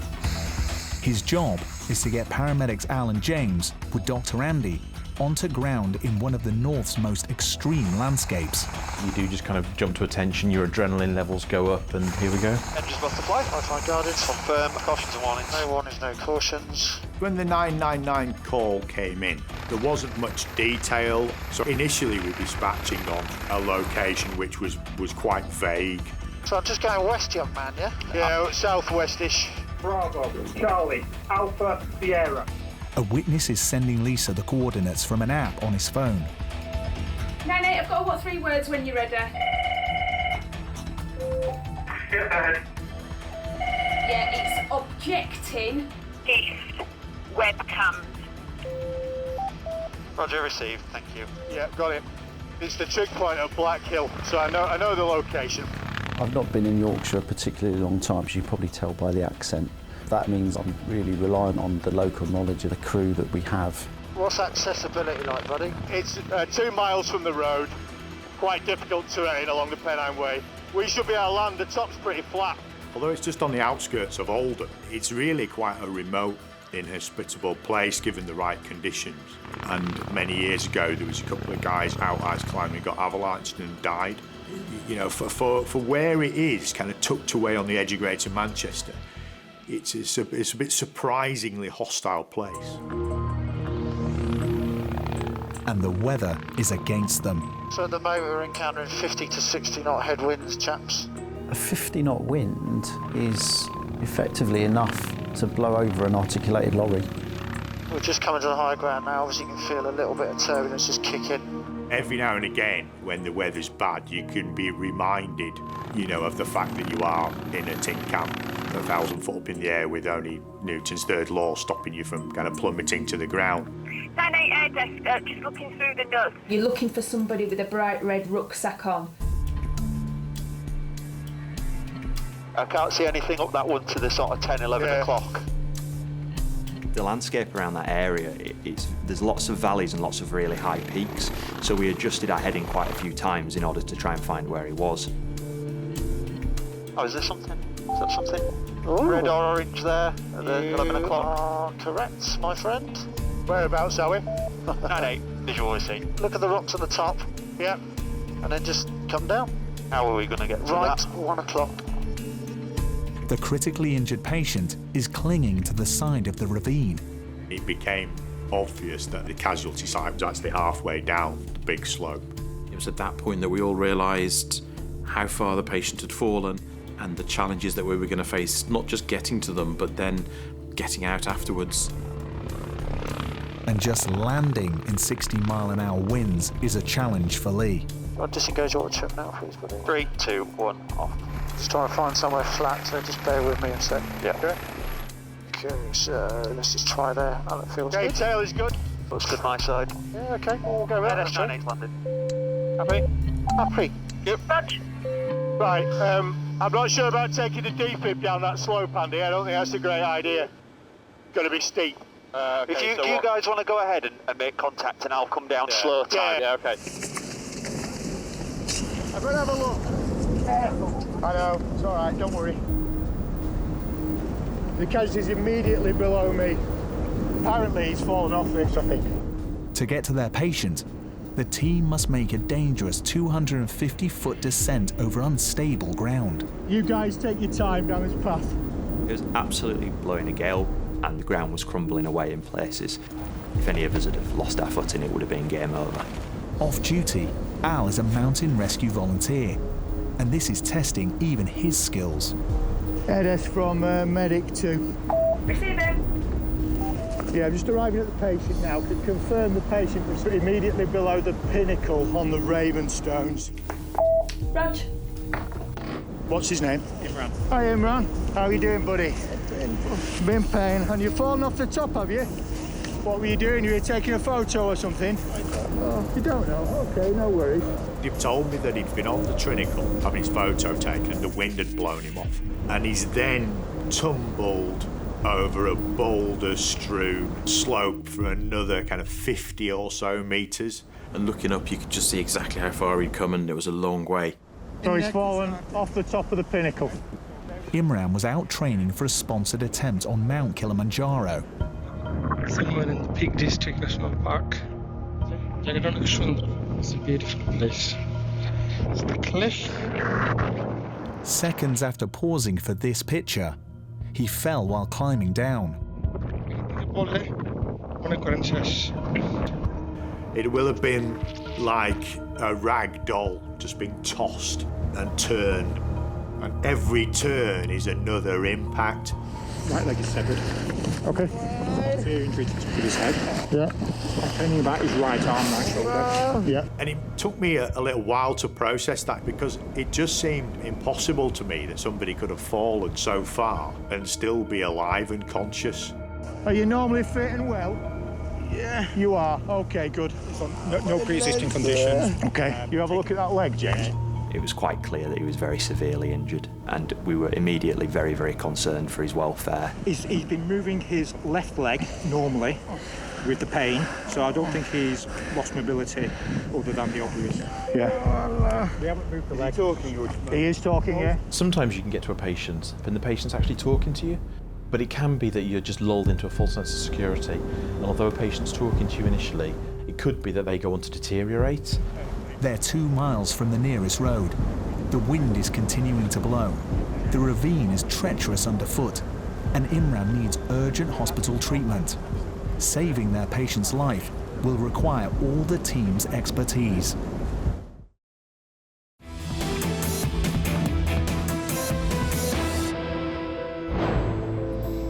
It's very windy today. Seconds after recording this, walker Imran Chowdhury fell 250 feet down a remote Pennine ravine. Now he needs critical medical care. He's obviously complaining about the pain, but I've told him that obviously everything's going to hurt. Yeah. It's been 30 minutes since gale force winds blew him off a rocky pinnacle. He's now in a perilous position, clinging to the side of the ravine. In my experience as a paramedic, it'd be unusual to find a patient that had fallen that distance and remained conscious and even talking as Imran was. Obvious head injury. James looking at an obvious leg injury, but I think we've got to suspect more than that as well. When we got to Imran, we could see that he had quite a lot of injuries, and my initial reaction was I was very, very concerned. He had a clear, big wound to the top of his head, which looked like the skull was broken. Oh my God, my legs. Okay, we're going to do something about that. It was really obvious that Imran had a very severe leg injury, particularly to the right leg. It looked as though there was an incomplete amputation, and it was kind of pointing the wrong way and heavily contaminated. So it was a very serious injury. What's going on with the legs, James? It's like an open hip fib. Open hip fib. Yeah. I wasn't sure that any surgeon would be able to save it. We might as well get a SAM splint on it and see if we can get it straightened out. So we get some IV access. It's probably a good idea to give him a bit of pain relief, isn't it? It was obvious that Imran had sustained a lot of very serious injuries. And one of the challenges we had is that we obviously don't have x-rays or CT scans on the hillside with us. And so we're making clinical judgments from what we find when we examine the patient. But on a very steep slope in 60-knot winds in PPE, it's challenging. Just gonna take your glove off, boss, all right? The team have identified 3 life-threatening injuries. He's been training to go to Kilimanjaro right. for a charity walk. Imran was training to raise funds for the NHS, and I think it's really been credible. The very organisation that he was trying to raise funds for has come to his aid when he needed it. But he's been a good lad. Yeah. Obviously, I'm stopping him going down. Move away from immediately above him, so if you guys go into this little hollow where it's a bit safer. Mountain leader Al knows all of Imran's rescuers are just one slip from a lethal accident themselves. I was quite familiar with that location from a kind of mountain rescue point of view. I've been to casualties in that area in the past, and I've also trained at the evacuation of casualties from those kind of locations. Hello. My neck is paining. All right, just keep that neck nice and still, try not to move it. Oh, yeah. Okay. He has been thrashing around a little bit. There was a member of the public supporting the patient, and it became clear that he was actually doing quite a bit more than that. It was actually stopping the patient from rolling down the hill.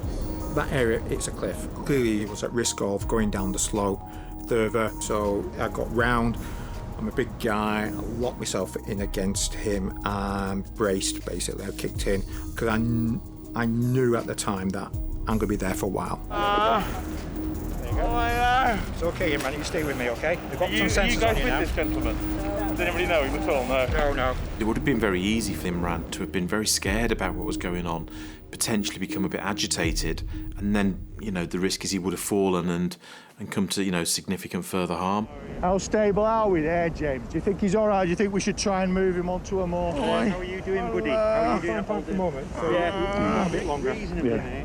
When you fall a big distance and then you hit the ground, it's that immediate deceleration that's the problem. So your body stops, but often the organs inside carry on moving, and then they can get big tears to some of the big blood vessels, some of the big organs just get torn and you get catastrophic blood loss. Pulse 142. We're very, very weak. So Al, we've got a pulse of 142. Yeah. No palpable radial, and it's not recording a BP. I think we should give him the blood. What do you reckon? Yeah. A pulse rate of 142 is very high, and there are lots of things that can cause a high pulse rate, but one of them is that it's a marker of blood loss. We have a saying that you lose blood onto the floor and 4 places more, and that basically means that there's enough space in your chest, your abdomen, your pelvis and your thighs to lose enough blood to kill you. Oh, I feel pain on my right side. Yeah, it's okay, man. You're going to feel pain everywhere. Imran needs hospital treatment urgently. Air desk from medic 2. Can you activate SAR helicopter, please? Yeah, we'll do. Imran was in a really difficult and really dangerous position. Al. Yeah. Open sim fib. Yeah. Plus. Yeah, right. There's no obvious, easy way to get him from where he was to either up to the aircraft or down to a land ambulance. I made a call to the air desk to activate the Coast Guard search and rescue helicopter. Man rescue coming up the track. I wasn't sure at that time whether they would be able to winch in that high wind, but I thought at least if we get them going, that's another option we've got available to us. The Coast Guard helicopter is at least 30 minutes away, if its crew will accept the mission. So it's a person that's fallen about 15 metres off the side of the hill, fallen a drop into the bottom of the valley. Come on, Imran. Air desk medic 2. Just stand by Wonder, just shouting me up, I'll ask. Yeah, medic 2, I'm just on the phone to SAR. They're just asking what's the reason for requesting them over. You might think that there's 4 members of our air ambulance team in the helicopter, the pilot, 2 paramedics, a doctor. But actually the most important member of the team is the 5th member of the team, and that's the person on the air desk. Yeah, Roger, the patient is on a 50-degree, 60-degree boulder-strewn slope with no obvious extrication route whatsoever other than a winch or extensive rope work by mountain rescue. Inevitably when you're on the air desk, nothing ever happens one thing at a time. So when the radio goes off, it's always at the same time that the phone rings, and then the other radio goes off, and you're kind of constantly juggling all this stuff. Roger that. Unless you were needing me immediately, can I just continue with my call to them and get them on the way, and then I'll come back to you with whatever you were calling up for? So it sounds like it's a winch job. It's okay. It's okay. Pain on my right side. Pain on your right side. Okay. Hey, Andy.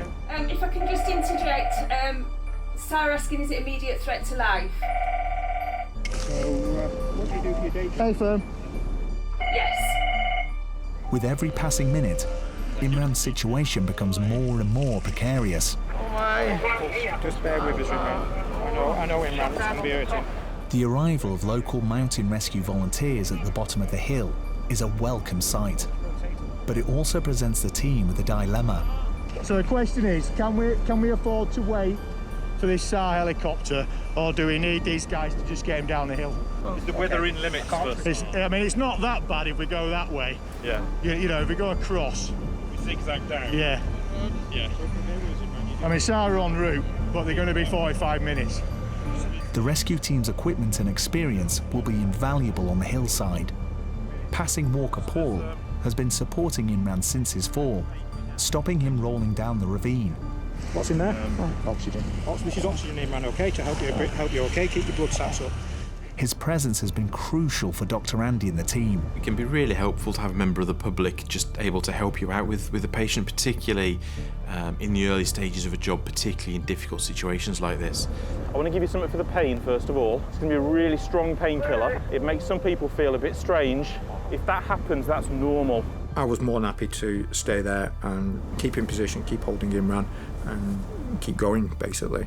Paul, who was with the patient, he not only was he kind of propping him up, stopping him falling further, he'd developed a good rapport with him and was helping to keep him calm, was helping to kind of pass information to him, and was able to pass information back to us.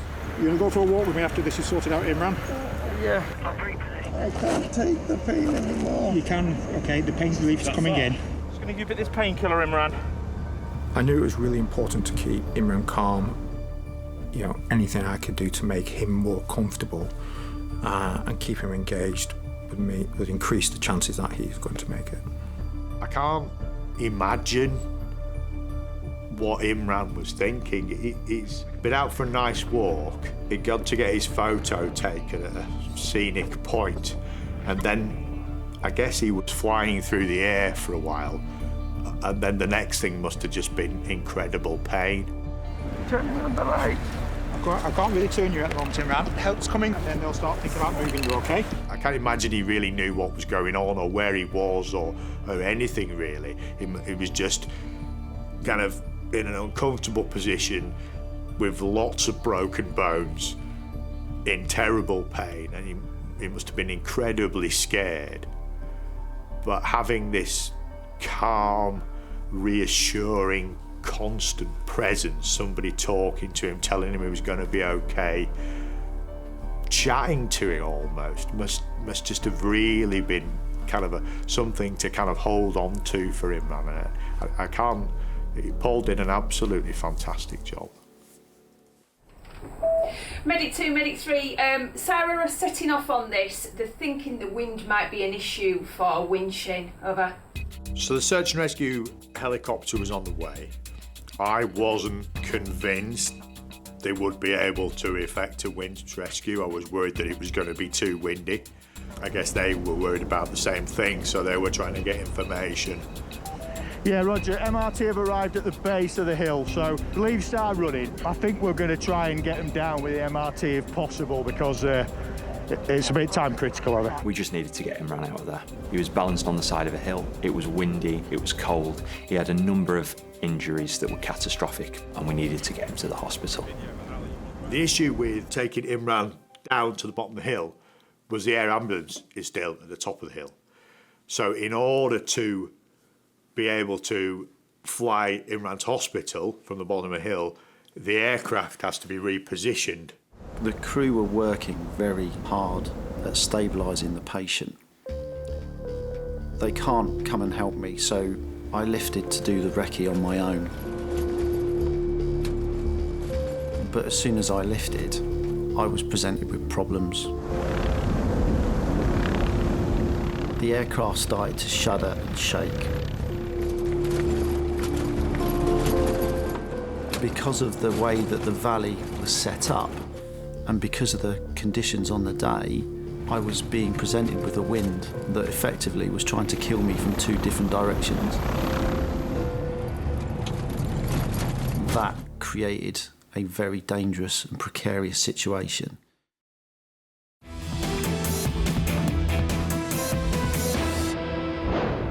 You're doing a great job, thank you. High in the Pennines, the team are locked in a race against time to rescue a critically injured walker stranded on a rocky ravine. We had two big problems with Imran. The first one was how we were going to stabilise and treat him at the scene. We were really concerned about his injuries. They needed kind of seeing and assessing in a hospital setting. And the second one was how the heck we were going to get him off the side of this massive hill. I don't really want to put him in a tent. I think it's too dangerous. Somebody steps back, we'll end up going down the hill. And because it was so windy, there was a very real risk Imran was going to become hypothermic. So that combination of things made me really desperate to get him off that hill as quickly as we could. Mountain rescue volunteers have climbed the ravine to join the Mercy mission. I'm going to brief these lads, Andy, then we're not wasting any time. We do a lot of work with mountain rescue, MRT, you know, all over the county and beyond. We need to get him out as quickly as possible.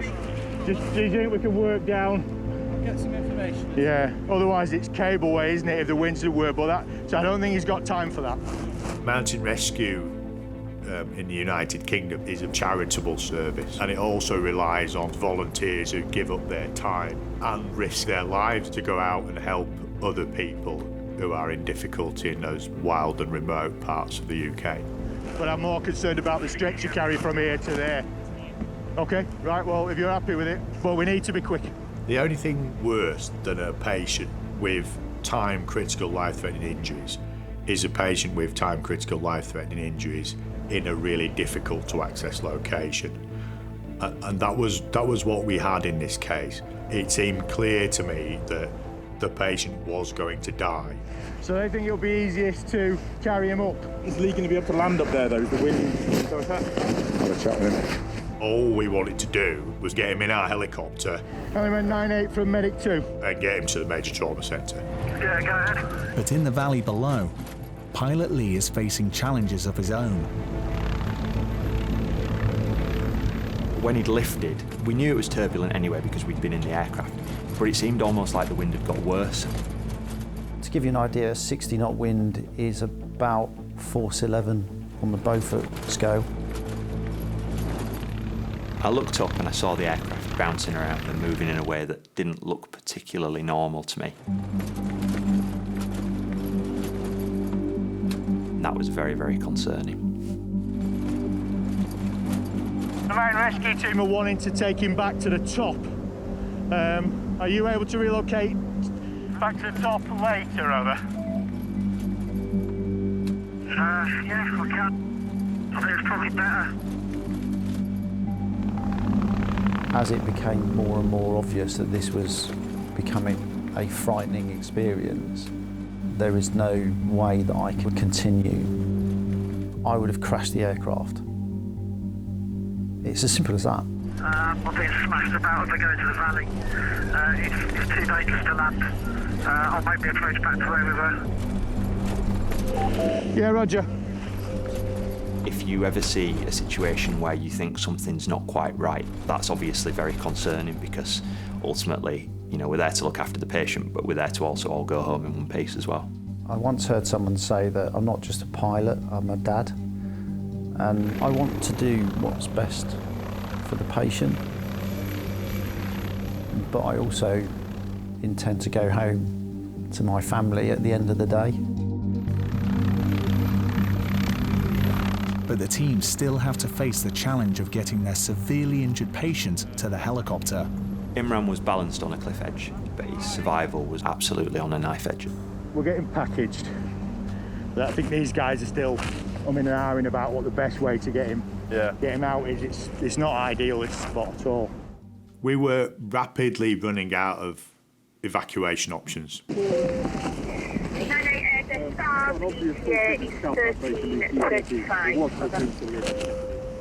The only viable option we had was a winch rescue from the Coast Guard helicopter. But it was really windy. Sarah Yes. asking, do we want to be craned to the top and then us fly him, or are we going to travel with him? To be fair, as winch him into their aircraft, they might as well just put him down on the top, mightn't they, and we'll take him. It's better we take him because they can't go to Northern General, so it'd be secondary sight. Pre-hospital care is not about doing absolutely everything perfectly. It's about getting the patient packaged and getting them off to somewhere that can fix the problems. Al, are we missing anything you can think of? I don't think so. Okay, man, are you still there? Yeah. Good boy, you stay with me. With all hope now resting on a winch rescue, the team face protecting Imran's all but severed leg. James, I'll send Adam Brown with a vacuum splint. We weren't in a position where we were going to be able to fix Imran's leg on the side of the hill. Ultimately, he needed a surgeon to do that. So the main aim for us was to get it splinted and get him off to the hospital in the aircraft as soon as possible. So they're setting up various stretchers ready for you. So things are looking up. Justin? Okay. Lucky man you are. Justin? So you keep remembering that. The decisions we make actually are, it sounds very dramatic and it's a bit cheesy, but they're life and death decisions. If you get things wrong, it can be that somebody dies because of your decision. Oh! All right, deep breaths from me, Imran. On my hand. There you go. Deep breaths, buddy. Deep breaths. The way we would splint a leg that's almost amputated is we try to move it back into a normal anatomical position. So you try and work out which way it's twisted and then basically just move it back to the way you would think it would normally be pointing. Oh! Yeah, okay. Stay with us, Imran. Getting Imran's leg in a splint was really tricky. Let's just try and get this. We're in. Let's just take it up again a little bit for me if you can. Let's just see what's. It wasn't just badly broken, his foot was actually pointing completely in the wrong direction. So it was challenging to get that into the right place, but not least because we were balancing on the side of a hillside as well. Yeah, just lift the leg. Right ifter and the kids. That's it, perfect. Right ifter. That's fine, yeah. You'll be holding your hands soon. Yeah, that bag, those two bags can go. Al, can I have either a blast dressing or some gauze with some saline on it, please? Yeah. Do you want me to spray soak it for you? If you could, yeah, that'd be helpful, thanks. The massive fracture has stopped blood getting to Imran's foot. It looks like he may lose his lower leg, and he's still bleeding. How far off being ready are you? Just attach this blood and then we're good. Okay. You don't have an infinite amount of blood. If you lose it, that's it, it's gone then. And just as an engine can't run without oil, your body can't run without blood. Just relax, deep breaths for us.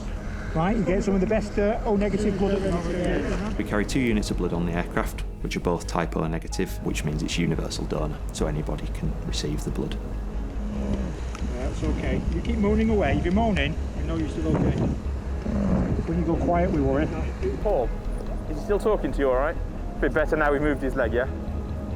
When I was talking to Imran, my absolute terror was he'd go unconscious. Anything I could latch onto to encourage him and give him a bit of hope to keep going was really important. Has you got us a good view for this one, Imran?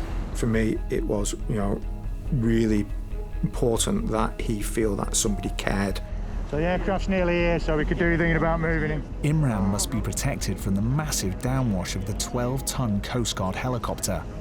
He's going to be strapped to a stretcher and wrapped in a thermal bag. Moving a patient like that is really challenging, and it's really important that we do it as quickly as we can, but also as safely and as calmly as we can. You still there, Imran? Good boy, you stay with me. Movement might dislodge any blood clots that have formed and might worsen bleeding, but also it might cause pain if you've not immobilised all the fractures properly and so on, or it might cause more damage to nerves and blood vessels. Come on, we need to get him on the stretcher, guys. Paramedics. We were working in a very limited space, so you could only really get 1 or 2 people next to each other. And the shelf that we were working on, the ground dropped off beyond it as well. So there was obviously that concern of, if someone took a step back, they could end up falling down the hill. We're just going to roll him. Yeah. Right, so we've got about 5 minutes. Do you want to come out from there now, buddy? Yeah. I've been there for probably an hour and a half, propping him up against the hill, so my legs were jelly. And so I went 20 yards and said, I'm sitting down, I'm not moving for a bit. Yeah, let's just have a little thing about how we're going to do this. Can we get somebody else in, kneeling on the stretcher?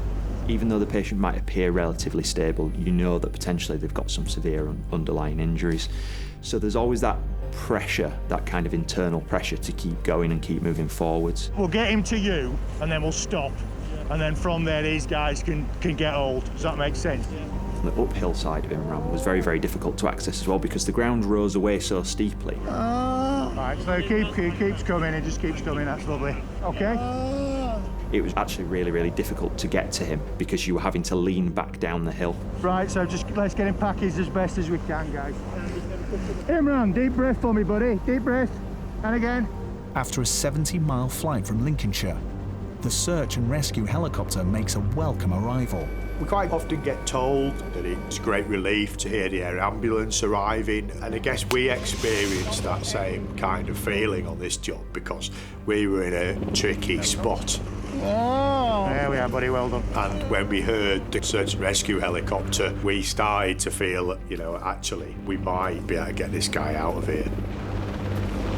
We could see that Imran wasn't getting any better, and he certainly was starting to get worse in my mind. That's always reassuring when you hear that helicopter, but that's kind of only the first step. You still don't know whether you're going to be able to winch the patient up or what's going to be happening moving forward from there. He don't like it, does he? He's not blowing about. The wind is still gusting at over 60 miles per hour, and the Coast Guard crew face the same dangers that forced pilot Lee to abandon his recce in the valley. Imran's survival is in their hands.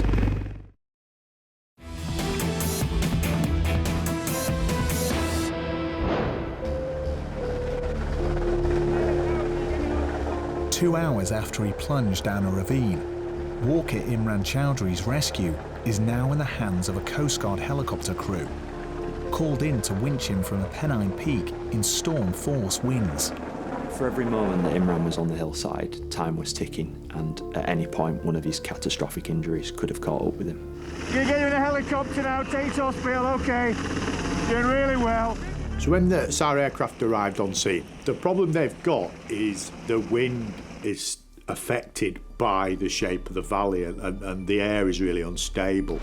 So the only real way they could do that was to hover above everything.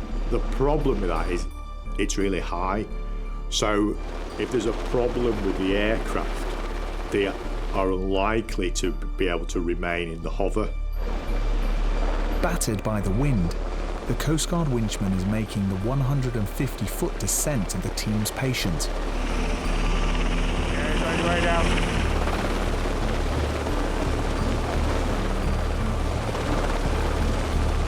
Well, I can have a word with him when he comes down. Yeah, I won't speak to him.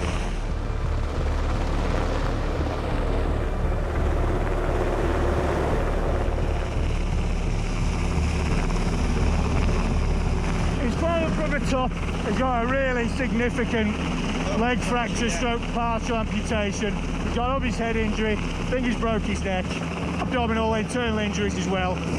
So if you could get him to the top, we'll chuck him in our aircraft, take him to Northern General, because we can land on the pad there and you can't, so it'll be quicker. Yeah.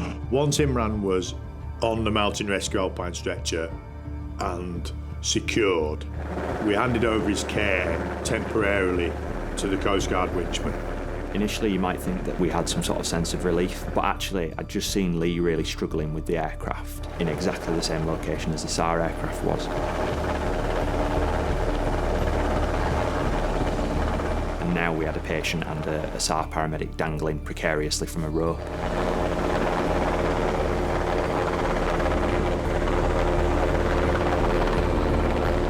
I remember arriving at the top of the hill in time to watch him on the end of the winch cable being flown up the hill and towards us.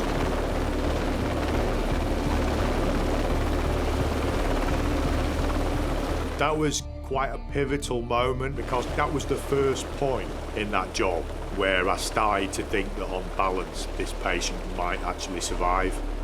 I think up to that point I was fairly convinced he was going to die. Once we got Imran up to the top, what we needed to do was just reassess the patient, make sure nothing had changed, and then just get him on the aircraft and get him to hospital as quickly as we could. After 2.5 hours on the hillside, Imran is now only a 15-minute flight from the Northern General Hospital in Sheffield. S98's lifted, routine Northern General, over. He needs more blood to see him through the flight. 1 or 2 of blood. That second unit that's hung up now, Al, if that's connected, that's the second one. And After being vocal despite his injuries, he's now gone worryingly quiet. It was clear to me, and I have no clinical experience, it was clear to me that he needed a lot of help real quick. 8 minutes to run, guys. When you're in the moment and you're working on the job, you don't think too much about what's coming next. You're just focusing on the here and now. Desk from 98, we're on approach, Norgen. Roger. It's only when you get to the end of the job that you really sit back and think about the whole job and about that patient maybe a little bit more in terms of them as a person and what they were doing. So from our point of view on that job, because we were the first to Imran, we saw his entire journey from exactly where we'd found him, and that seemed a million miles away from a nice warm A&E department. S98's landed.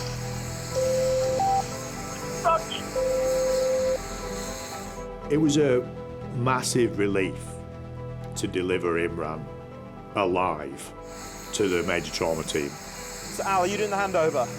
Your head, chest, right upper quadrant, lower abdomen, pelvis, right incomplete through the knee joint by the look of it, and then left ankle was fracture dislocation as well. Hemodynamically unstable, unrecordable blood pressure, tachy at 130. Sometimes we as a team are able to make really positive interventions and we can save people. It sounds dramatic, but you know, we, and working with the ambulance service or other emergency services, you can make interventions that save people. Imran. Unfortunately, sometimes people are just so seriously injured that no matter what we can do or what we try to offer them, you're not able to make that difference, and unfortunately not all the patients we go to survive. 2 weeks after the incident, or thereabouts, I get a phone call and it's Imran's wife. I answer it and it's a bloke on the end. And it's Imran. And you're just thinking, thank God, the guy's okay. I was preparing myself for Kilimanjaro Climb to raise money for my local hospital and another charity. Good afternoon. Somewhere in the Peak District National Park.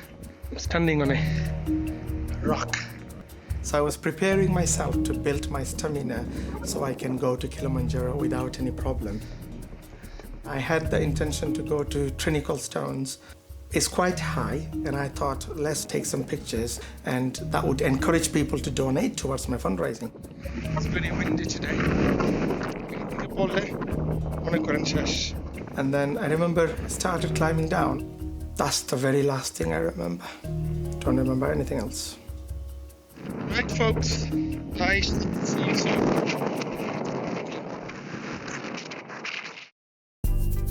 Following his fall and dramatic rescue, Imran spent 3 weeks in an induced coma at Sheffield's Northern General Hospital.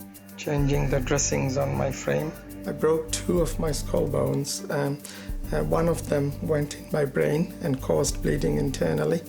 And then I broke my shoulder, which is fully reconstructed now. I broke my shoulder blade. I broke a spinal bone. I broke the small bone on my left leg, and I badly damaged my right leg. I broke into 6 places, and 2 of them are totally smashed, and one of them, small piece, had to be taken out to kind of keep my leg. So my right leg is a bit shorter now. I've damaged everything apart from my left arm, really. Imran knows he owes his life to the kindness of strangers. Without the members of the public, there would have not been the emergency services, because they are the one who called emergency services.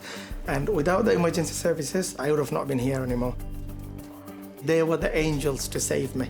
So I'm just grateful for their help. I don't know what exactly happened to help me out, but what I can kind of see now is it was a very, very challenging rescue. And yeah, it's just amazing what they did, and you know what they did to save me. Incredibly, doctors not only saved Imran's right leg, but he's now able to walk on it, although he still faces months of rehab.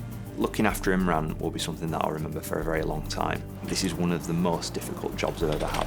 It was incredibly challenging all the way through. I'm really proud to have been part of that team at the start of that journey for him, that just gave him that initial treatment, that helped get him off that hillside.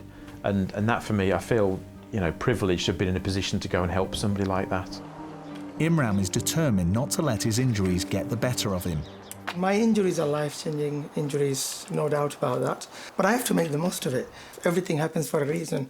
I was doing something for good. It was a good reason I was doing, you know, to raise money for NHS and other charity to help people. So I think somebody was watching me.